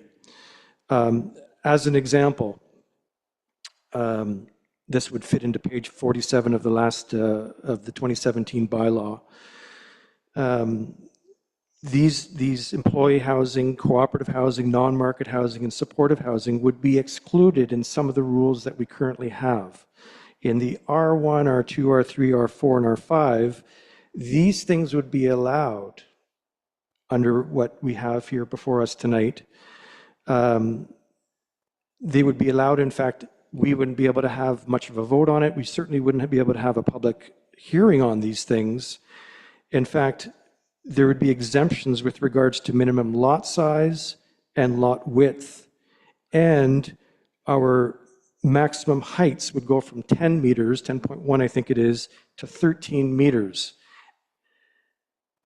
My first home here in Harrison that we bought about 7 years ago was on Schooner. And if you recall on Schooner, my neighbor 4 doors down had a outbuilding built on his property line from another owner on Pine. And this caused a lot of consternation. These things that I see here, I think will be a duplication of what we saw on Schooner. I think we've overstretched ourselves. Yes, the provincial government is requiring us to put some of these language in, like I discussed with the definitions, but the details here about maximum lot size, the exclusions around maximum lot size and lot width, these are very, very concerning in addition to the height. So if we are as eloquent with this and as concerned with this as we were with the previous bylaw that we voted on to oppose from the MLA in Nanaimo, we need to be very concerned about this and vote this down and send it back to staff for rewording. We've gone too far with the details, too many exclusions, and this is all very concerning, and I'd like to send it back to staff. So you're putting a motion forward to refer this to staff for further review. Is that correct, Councillor Swinburne? Yes. Is there a seconder to that motion? I don't see a seconder at this time. Mr. Cossey, can you explain the changes and how the definitions now work in the proposed amendments? Yes, Your Worship. The R1, R2, R3, R4, R5 zones would still exist, and when those exemptions are applied, those are only for if the employee housing is going to do a subdivision of the lot. That's the minimum. That's where the minimum lot size comes into play, and the minimum lot width. It's got nothing to do with the actual activity or use. If they're going to do a subdivision, they still have to abide by the R1 regulations, the R2 regulations, the R3 R4 and R5 for the minimum lot size and for the minimum lot width. All we're saying here is we're not worried about the subdivision per se, we're just more worried about the setback from the lot lines. So this is why we've done that exemption. So if I can just summarize the features in the existing bylaw concerning height and zoning and setbacks, none of those change, but we're adding in, this is what I understand, we're adding in features for subdivisions for employee housing and the other definitions. Is that correct? We're adding in the building permit requirements for the supportive housing, the employee housing, the non-market housing. We are, however, under the supportive housing, suggesting that it could go up to 13 meters. That's what this is in the bylaw, and that's a 4-story structure. Doesn't mean they're all going to be that. That just means that they can go up to it, and that information is based upon the proposed, I don't know if it's going to come through or not, but the one in the Civic Lands, I believe that's 4 stories, is it not? Or suggested to be. So that's where the 13 meters comes from. If council wanted, you could put it back down to, I believe the 10.7, 11 meters, sorry, R4 zone has got 11 meters at this particular point in time.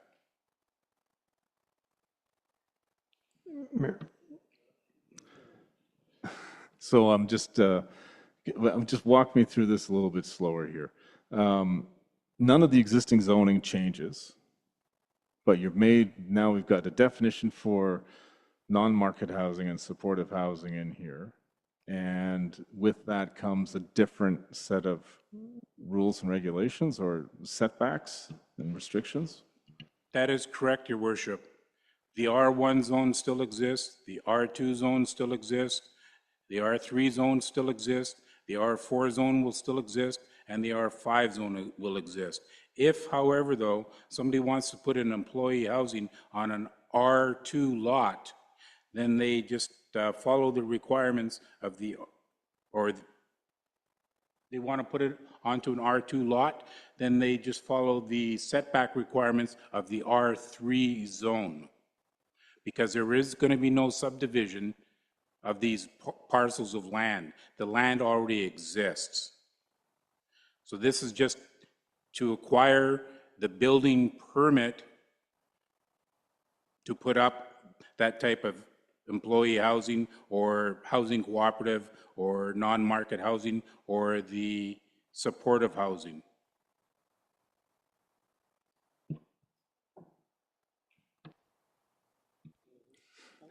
Thank you, Mr. Kasi. I misread this then. I had a different takeaway from this. I would like to defer this to the next council meeting because I need a little bit more time with this to sort through all this intricacies. Councillor Vital. Thank you, Mayor Talon. Through you to Mr. Kasi, I just want to make sure I'm accurate here. When we amended our OCP earlier in the fall, that was a direct result of the housing legislation that the province mandated. So now this bylaw, this amended bylaw, the reason we're amending it is because it needs to reflect the OCP. So what I'm getting at is this is not really something that council has undertaken. Once again, as with the discussion of Bill 216, this is something that has been mandated by the province. Is that correct? Yes, it's been mandated by the province in the fact that we have to make sure that the OCP and zoning bylaw are in place to address the housing issues. In this case, the employee housing, the housing cooperative, non-market housing, and the supportive housing only, and make sure that it's into the zoning bylaw by December 31st, 2025. What this bylaw does, it allows employee housing, housing cooperatives, non-market housing, and supportive housing in every zone throughout the village, which is a requirement that's outlined in our official community plan. Mayor Tal. Well, thanks very much. Just a question, Mr. Kasi. Mr. Kasi, just to refresh my memory, this whole issue with the change and the housing needs, which goes back, now wasn't this discussed at a public meeting or open houses by yourself? Yes, Your Worship, it was, but that was under the SMOO requirements. Right. This has got absolutely nothing to do with SMOO. In SMOO, small units, small multi-unit housing, you could end up with between 3 and 6 dwelling units on one parcel of land, depending on the size of that parcel of land. That's got nothing to do with this. This is just employee housing. So if I want to set up an employee housing complex behind the business that I'm operating, this allows me to do that as long as I follow the R3 regulations. If I want to set up a housing cooperative and I wanted to set it up on Hot Springs Road, then yes, you could do that just as long as you're following the R3 requirements. That which is the setbacks from the lots. So it's got not a density issue because we're not allowing 3 to 6 units on each parcel of land. It's just if somebody wants to put in a supportive housing, a housing or non-market housing concept, a housing cooperative, or an employee housing. And this is mandated for every municipality in the For the province? province, yes. Not these 4. We can call these what we want, and this is what we've done. This is how we've done it. But we are not part of the SMU requirements by any stretch of the imagination. Now, are we able, as we've done in the previous zoning, allocate a certain area in the village instead of saying the whole village? Yes, if you want to. Where in the previous zoning, we've said, just for the sake of speaking, Echo Avenue is R2 or whatever it is, we could designate certain areas. Yes, you can. Because I think what people might be thinking at the moment is that behind their beautiful home, there's going to be a 4-story block there for rental. So we can actually designate areas in the village where these, if it came to that, to build. I know one thing for sure, one thing that we've been asked for quite a while is housing for rental for people who want to work in the village. It's becoming not just our community, but many communities that are lacking rental to maintain the staff, and we are a resort community. So it's very important that people can live in the community and not have to travel, not being able to afford to travel, say from Abbotsford or from Mission to work here. So we can designate certain, so would this have to be changed to designate those areas? Yes, Okay. yes. And you can also, if council wished, you also have the ability to say any housing in this area that you want is strictly rental. You can do it for rental only. You have that ability in the legislation. That's been there for a number of years. Okay. So I might follow what you just mentioned, your worship. I think obviously there's some areas that you have want some clarification, and I've just brought this one up. I think it's very important that if we're able to designate the actual areas, that makes a big difference. That will make a big difference. So if we're looking at bringing this back for the next council meeting and of course it's your call, your worship, that we should have a special meeting with Mr. Cossey, with the council to just clarify some of these points. Thank you. Thank you, Councillor Faccio. I think we would all I know personally I would benefit from more time with this because I didn't read it correctly. I'm concerned about changing the heights for supportive housing here in this process. I think that requires a fuller conversation, and I take Councillor Faccio's point that if there's areas for employee housing, for example, and we have the flexibility to highlight where those might be, as opposed to everywhere, I think we should take the time to look at that a little more closely. So I'll make a motion to defer back to staff, and perhaps we should have a committee of the whole, depending on the feedback and staff suggests, hopefully in December, so we can meet our deadlines. But I think I read it with the wrong eyes, and I appreciate the comments from everyone here, and we should have a dedicated meeting to sort this out so that we're not surprised that somehow this came and we're surprised by the results. Seconded by Councillor Faccio. Any discussion on the motion to defer? Councillor Schweinbans. Mayor Talon, thank you, by the way. Yeah, there's just some details that we got to go over. And for instance, I just wanted to highlight note number 7, which does not apply in here.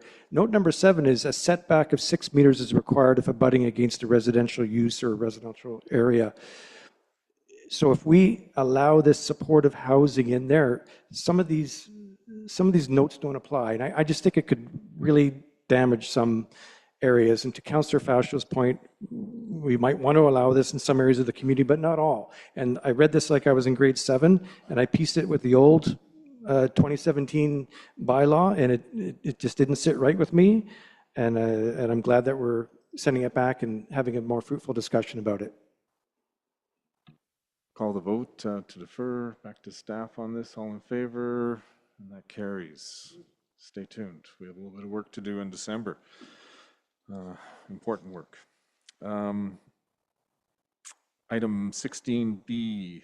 CAO Cook, is this for you? Thank you very much, Your Worship. At the November 3rd, 2025 Council gave first and second reading to Business License and Regulation Bylaw number 1231, 2025. Most of the updates were housekeeping items. However, there was considerable talk about the food truck component of the business the business license regulation amendment. So, and as you can see in the report, you can find an email from Richard Fife and then 3 other correspondents that were on the agenda this evening. So, in the interest of allowing enough time for a meaningful engagement and fee implementation, attached to this report is an updated business license regulation amendment bylaw number 1231 that removes section J from the actual draft amendment that originally had section 3.1A 13 mentioning the food trucks. So what staff is recommending is that council give direction as to whether you want us to further explore the food truck policy instead of baking it into the bylaw. So there are a few recommendations here. Would council like to go through one by one, or would you like them to be read as a lot? Perhaps one by one. I have a feeling there may be discussion, so let's just take the extra couple minutes to do it one by one. Sure.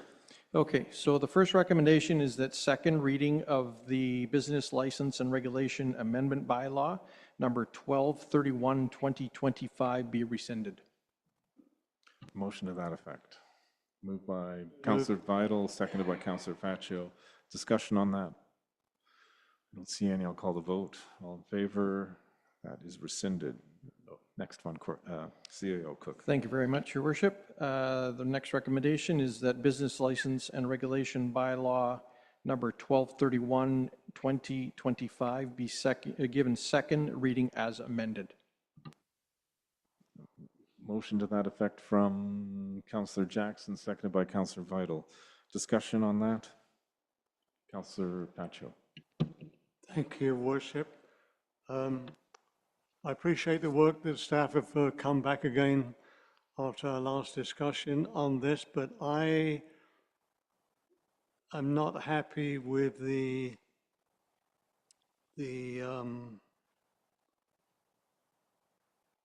where is it? I would like that this bylaw state there'll be no food trucks whatsoever, and that, as the CEO just mentioned, at some point they will come back maybe with a policy to us after they've had discussions with all the people concerned, especially the businesses and the chamber. So I would like the food truck to be totally removed in this bylaw to such time that council, if a policy does come back, that we can discuss it at that point. That's the amendment I'm making. Can you point me in the bylaw where you'd like to see food truck struck out or removed? Just so I get it accurate. CEO Cook. So under the existing bylaw, the food trucks are prohibited. So there's been no amendment to include food trucks anywhere. Okay, there's just some wording here, Mr. Cook, regarding that leave the wording for the food trucks in. Only in the, like in the restrictions, to leave food trucks and mobile vendors as prohibited.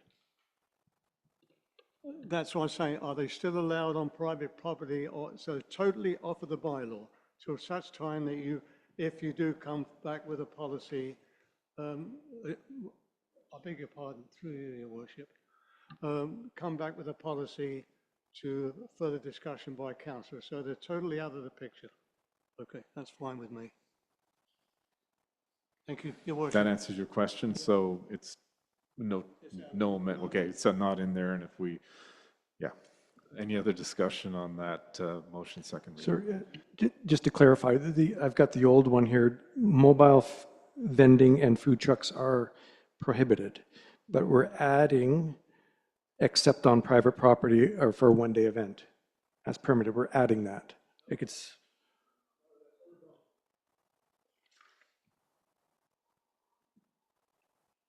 Okay.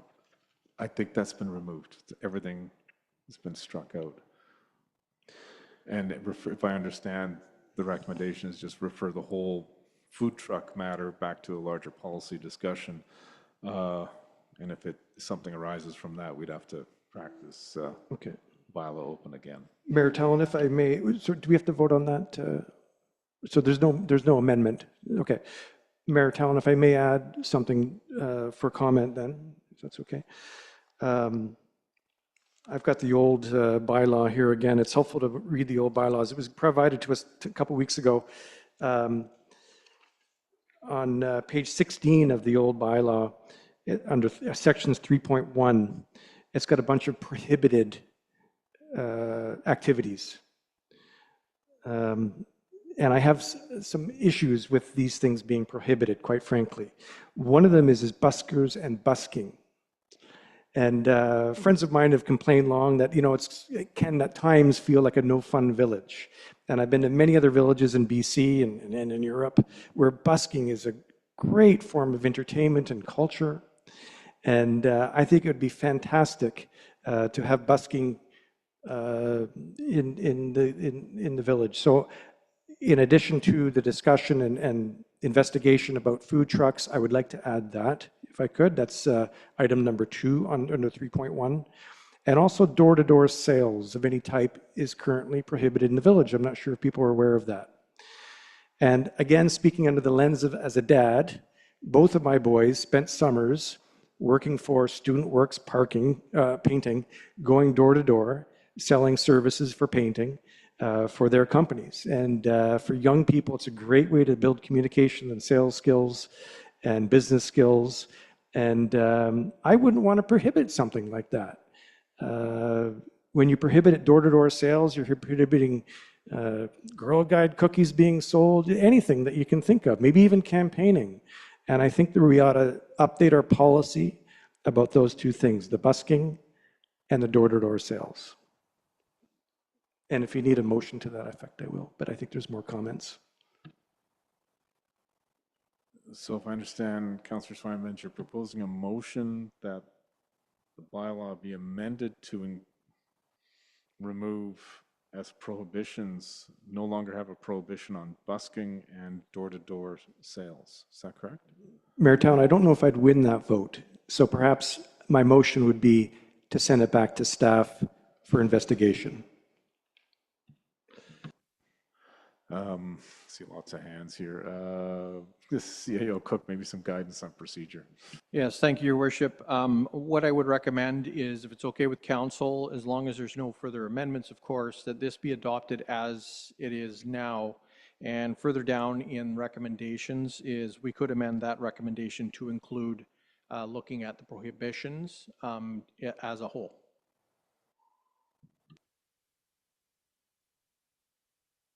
Okay. Thank you, Mayor Talon, and see if I'd be satisfied with that. We do that. Okay.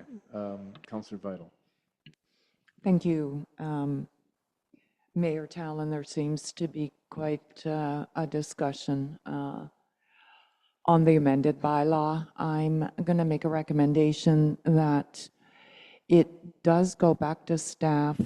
However, we can have further discussions that are upcoming committee of the whole, where we're discussing some other issues on a little more in-depth. I also have a few concerns about the bylaw, and rather than taking up considerable time tonight, I would recommend we take it to a committee of the whole. Thank you.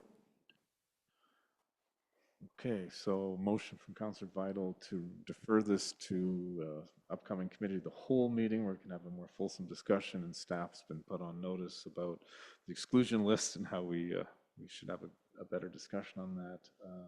Seconder to the motion to defer, I would second it. I have no problem with that. Discussion on Councillor Faccio. With respect, your worship, should we not be voting on the fee bylaw first and then go on to making the motion to go for a committee of the whole? If I recall, I think the motion on the floor was second reading of the bylaw, and I think our procedures allow us to defer this or refer it to committee of the whole at any point. So I think we're still in good stead. That was read in this. So it's been seconded. We're clear on process. I'll call the vote. All in favor, and we'll refer this to what will be an important committee of the whole meeting down the road. Okay, so that takes care of, I think, the whole B item. Is that correct? Do we need a motion on anything else? We'll move on to, so the next motion that would have required third reading, of course, we'll strike that. The next motion would be that miscellaneous, because there were no amendments to the miscellaneous fee bylaw, that miscellaneous fee bylaw number 1232-2025 be given third reading. Your worship.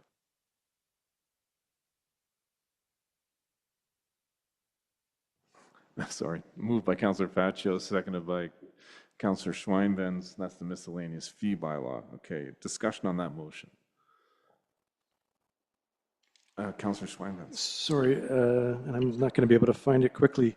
There is a fee with regards to business fees, fire inspection fees. That was it. I know the fire department, I remember when I was a business owner, they would spend an hour or two sussing things out, and you'd pay a fee for that. But I think there are some more complex and very complex fire safety related issues that they're spending hours and hours on. And I think we had talked before about having in that fire inspection fee the ability to charge for extra hours in more complex cases so that we're not spending a lot of time on that. And I'm wondering if there's some discussion about that, maybe Mr. Mayor, to you, to the CFO. I know this came up in the past. I'll look to staff. Is there flexibility in the license right now for the proprietor to provide the fire inspection? At this time, there is not, but there is, when it comes to charging fees for certain services, you win some and you lose some.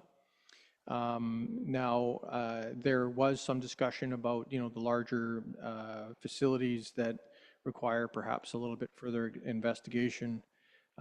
We could add a fee structure to that. However, I would say that I don't know that there's any benefit to it because ultimately they should have a consultant to provide the information. So it's up to council if they want to add a per hour criteria. But generally speaking, we've upped the fee for the inspection to try and capture a little bit more of our costs. Thank you, CAO Cook. Further discussion? I do have a question.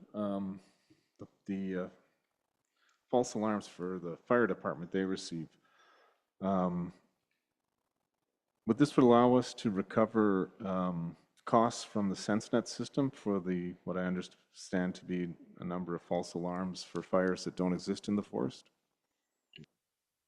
At this time, it would not cover the SenseNet false alarms, which there have been a number. It's more to do with commercial residential calls. That's too bad. That would help offset the expensive cost of that system, especially when it's sending our fire department out when there is no need. Any other discussion on the on the fire inspection and the fire department fee schedule. I would like, perhaps on our agenda when it comes to committee of the whole, I don't have a problem with the fee schedule and adjusting the fees. I think Councillor Swinban's question about fire inspections raises a bigger one for me, and that is whether the village should be doing this and assuming the responsibility and the liability that comes with the fire inspections, because inspecting one business versus another is a complex thing. And I'd like to know better. I'd like to get some research on this about what other municipalities do if they do fire inspections as part of business licensing, or if it's something these businesses need to do for their own insurance purposes. But that's a different discussion and a larger discussion on whether that's appropriate for the village.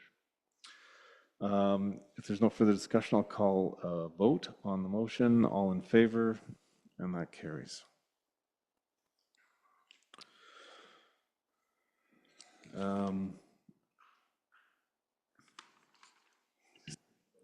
Sorry, CAO Cook, the last one there, do we need to publish the notice of intent? Well, I'm going to say no, because we've been referred back to staff for the business license regulation amendment. So we'll strike that one. And then the last one for council's consideration is that staff be directed to report back to council on food truck policies. And we're going to have further discussions about the prohibitions in the committee of the whole. So I won't include that in this motion. And options for future regulation after engaging with the business community. All right. Councillor Swinban. Sorry, just to clarify, I think we did include the prohibitions in the amendment to send it back to staff. I just want to make sure it's noted in the minutes. Through your worship. So we're bringing back the license, or the amendment bylaw has been referred back to staff, and we're going to be talking about it in more detail in the next committee of the whole. So that can be brought up at that time. I'm recommending that the prohibitions be discussed at that time, and we leave it out of the last motion. Okay, that takes us to C on section 16. Chief, oh, sorry, CAO Cook. There's a motion that was proposed. Are we not, so that staff be directed to report back to council on the food truck policy and options for future regulations after engaging with the business committee. So moved. Moved by Councillor Fascio, seconded by Councillor Swinban. Thank you for that. Discussion on that. I think we talked about it a fair bit tonight. To get more information, I'll call the vote. All in favor, and that carries. Okay. Now I think we can get to item 16C. CFO Schultz. Thank you, Your Worship. I'm here to request the amendment of the sewer and water regulation fee bylaws to set the utility service fees for years 2026 and 2027. The two bylaws were last amended in 2024, with the service user fees set to increase at 4% each year for 24 and 25. So the village's sewer and water utilities are operated on a cost recovery basis, so they're not supported in any way by property taxes. Out of the revenue that the village gets from the providing the services, a small portion goes to reserves, which fund future infrastructure capital improvements and upgrades. So in 2025, we put about $285,000 in water reserve, $204,000 in sewer reserve, and about $42,000 in the wastewater treatment plant reserve. Just to give you some information for the background, the balances in those reserves, in the water reserve is about 1.16 million, and the sewer reserve is about 1.2 million, and the treatment plant reserve is about 590,000. So the current annual reserve contributions, of course, assist with capital projects, but it's a well-known thing that they're not enough to fund the larger future infrastructure replacement. Concurrently, council has directed staff to update several master plans related to utility and treatment plant infrastructure. These plans are in their final stages of creation, and a number of them will be coming to council for review in December. and then there'll be the balance of them in early 2026. All that will lead into basically an asset management plan, which will be able to allow us to budget for infrastructure improvements and replacements over the long term, which will help us set reserve balances. So accordingly, staff recommends at this moment to start slowly ramping up the reserve contributions to build for future infrastructure replacement. So we're proposing an 8% increase per year for 2026 and 2027. So what that will look like is on the water reserve, it'll be approximately $41,000 in each of the next 2 years increase in reserve contributions. For sewer reserve, it's approximately $48,000 for each of the next 2 years. And then the treatment plant would be about $12,000 increase for the next 2 years. Obviously, those aren't exact numbers. We'll be figuring that out in detail when we look at the financial plan, but that's what we estimate at this time. So with this amendment, an average residential property will pay about $87 a month for both sewer and water services, which will be about a monthly increase of $6.50. The recommendation, there's two. The first one is that Sewer Regulation Amendment Bylaw 1233, 2025 be given first, second, and third readings. And then that the Water Regulation Amendment Bylaw 1234, 2025 be given first, second, and third readings. Thank you. Thank you, CFO Schultz. Moved by Councillor Vital, seconded by Councillor Swineben's. Discussion. Councillor Swineben's. Thank you, Mayor Town. Do we need to go through first before I make comment?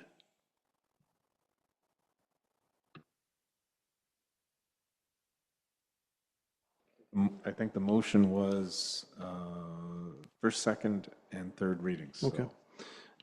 Questions, if I may, Mayor Town, through you to CFO.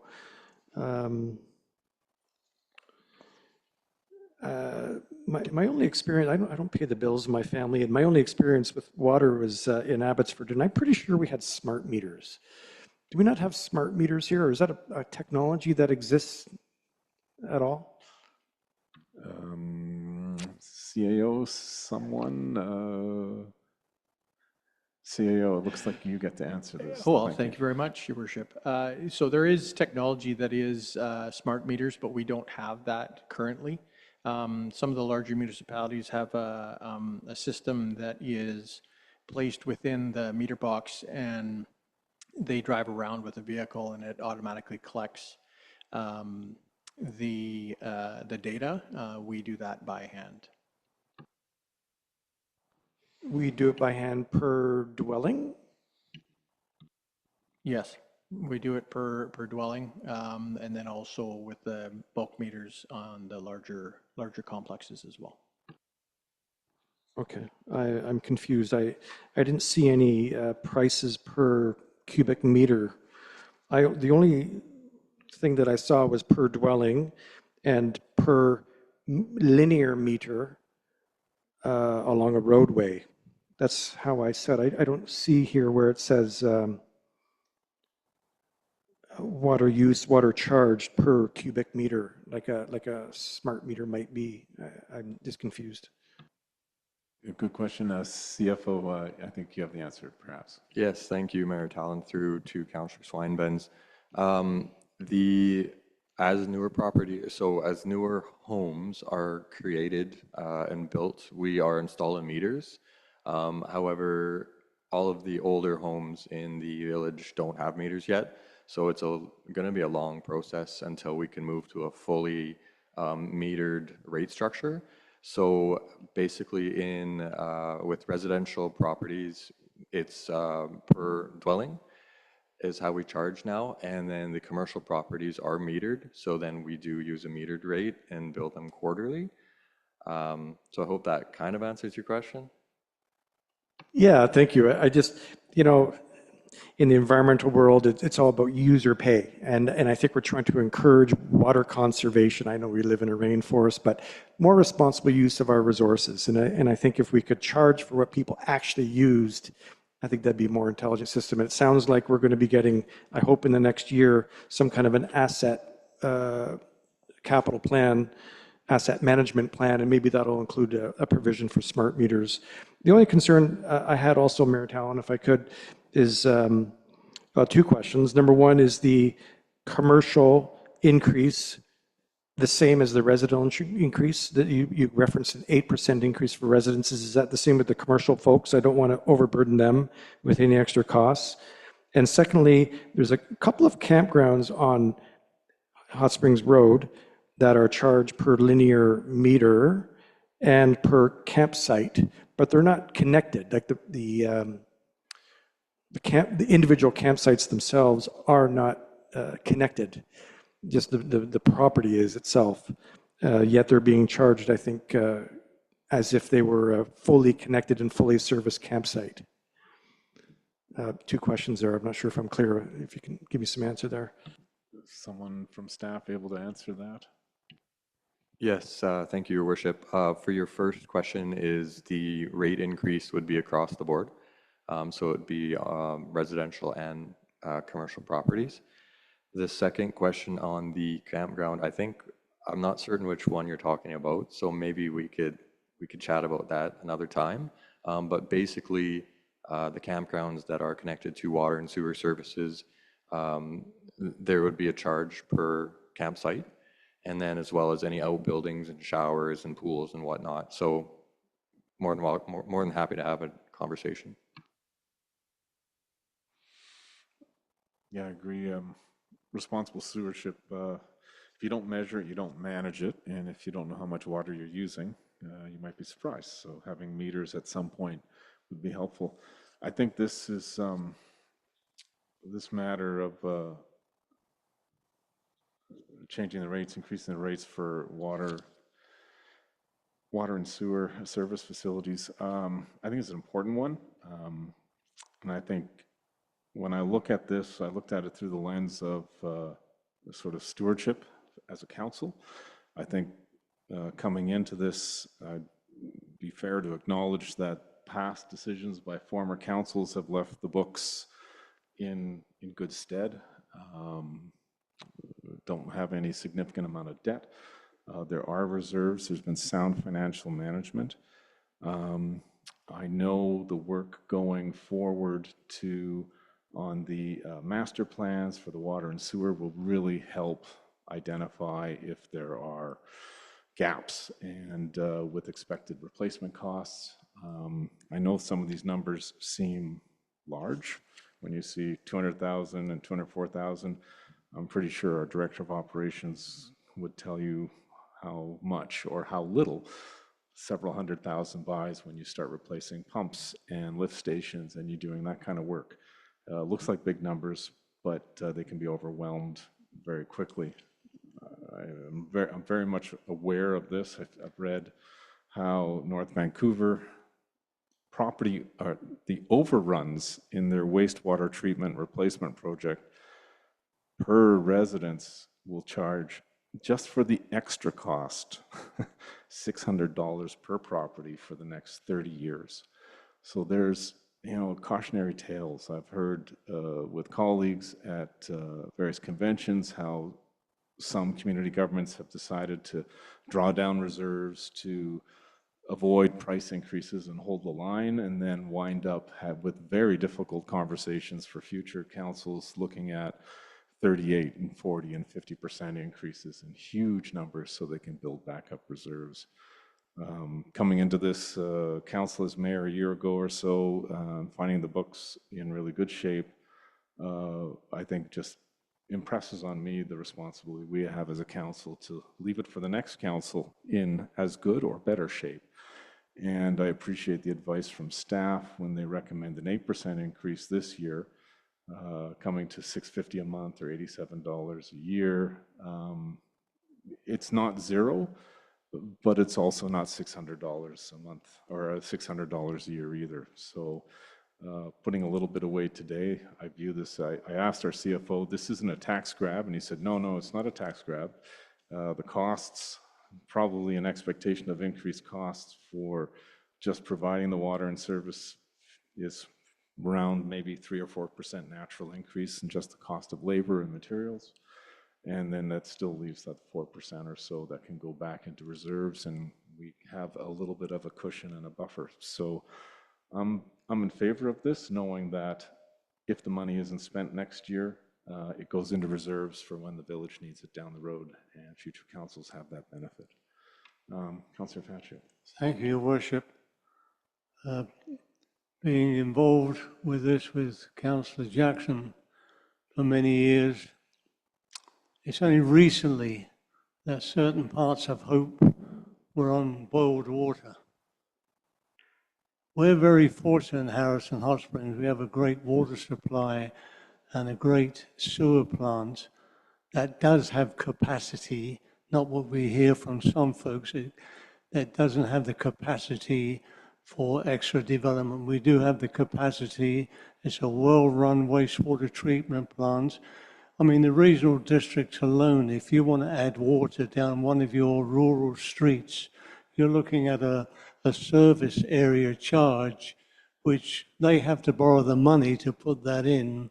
And on top of your taxes, I'll say one example was $1,200 per household on top of your taxes just to have water that you can, that's safe.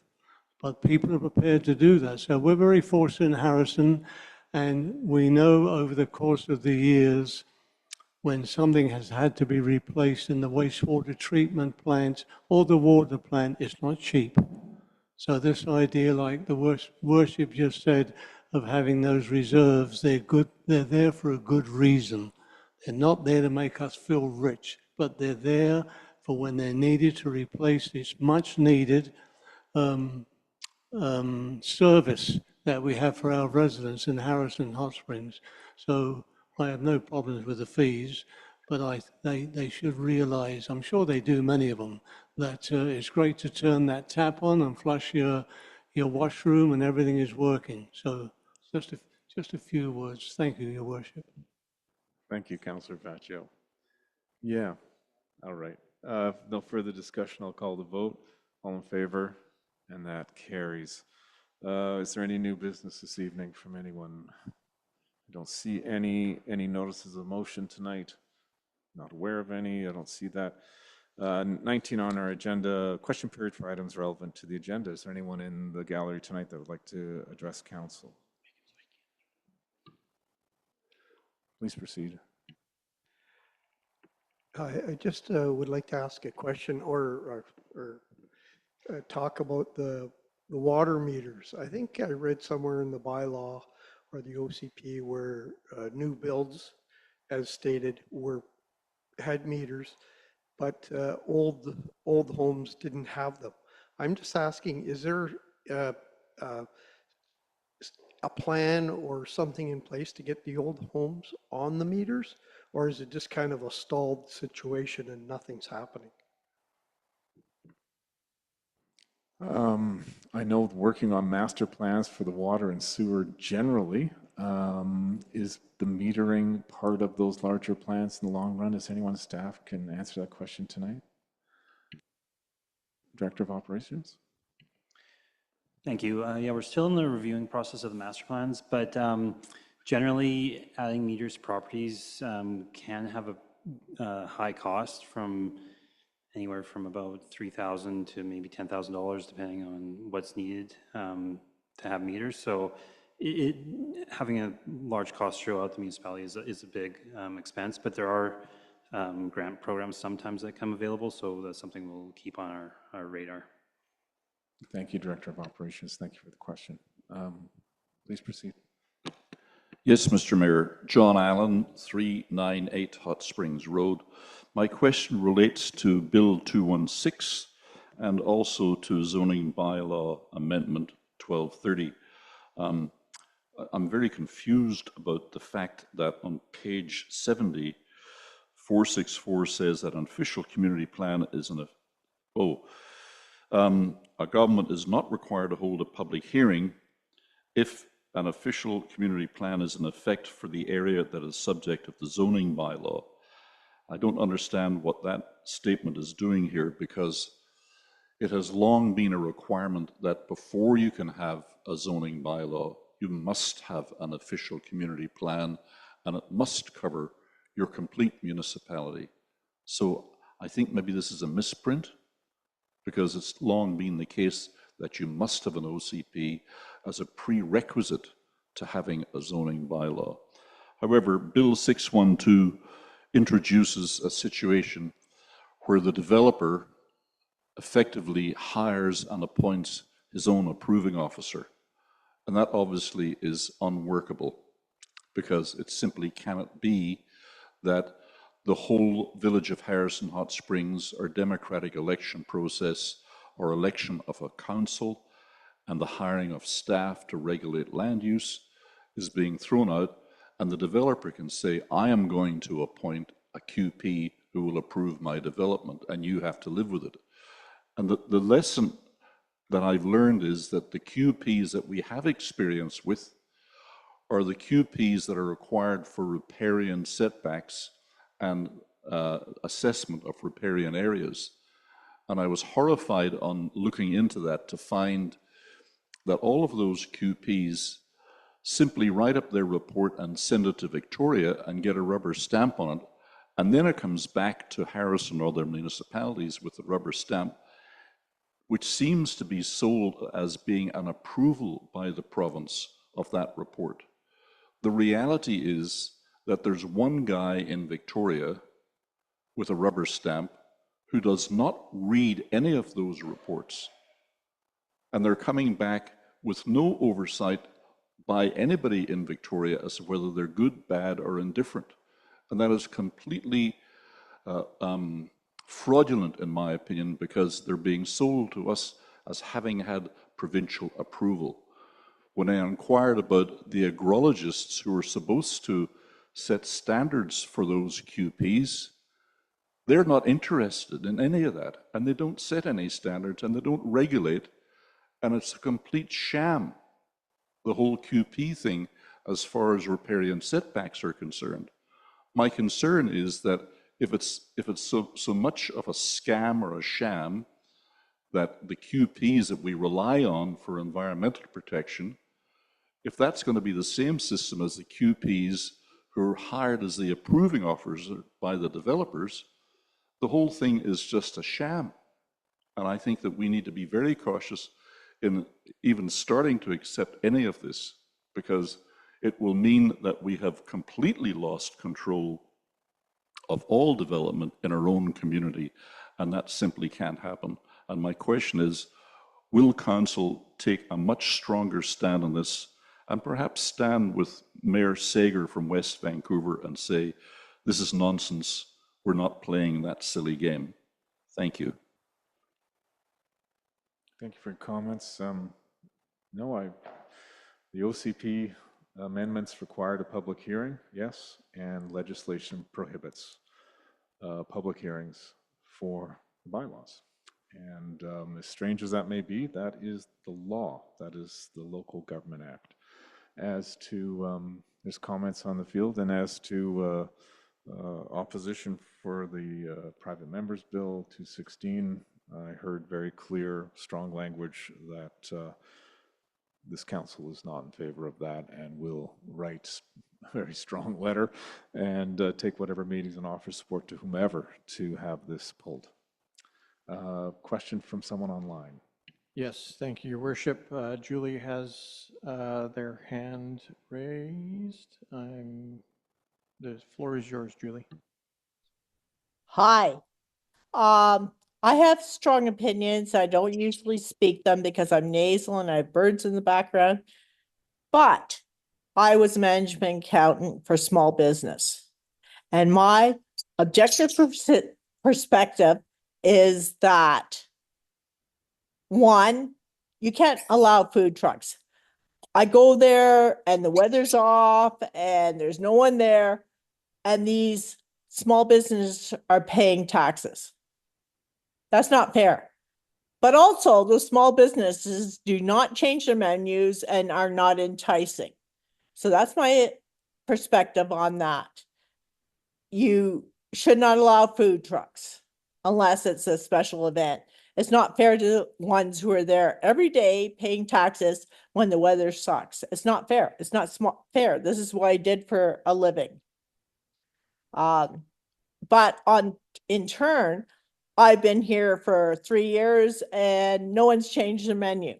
So it's a two-sided venue that you might want to discuss during your committee of the whole. And as far as capacity, as far as water, when I came here, I researched it, and Leo might wanna, fluff it.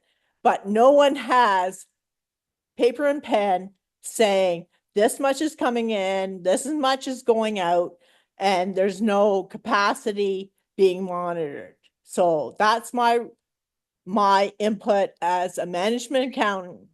Okay, bye. Thank you for sharing your comments. Are we, Mr. Webster, quickly? Yes, I just want to say that I heard people talking about transparency here. I know you don't have to hold public hearings for the bylaws, but you could have open houses and speak to issues the public would have.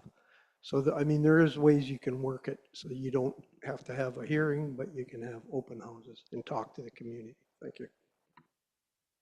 Thank you. Motion to adjourn. Moved by Councillor Fascio, seconded by Councillor Jackson. All in favor?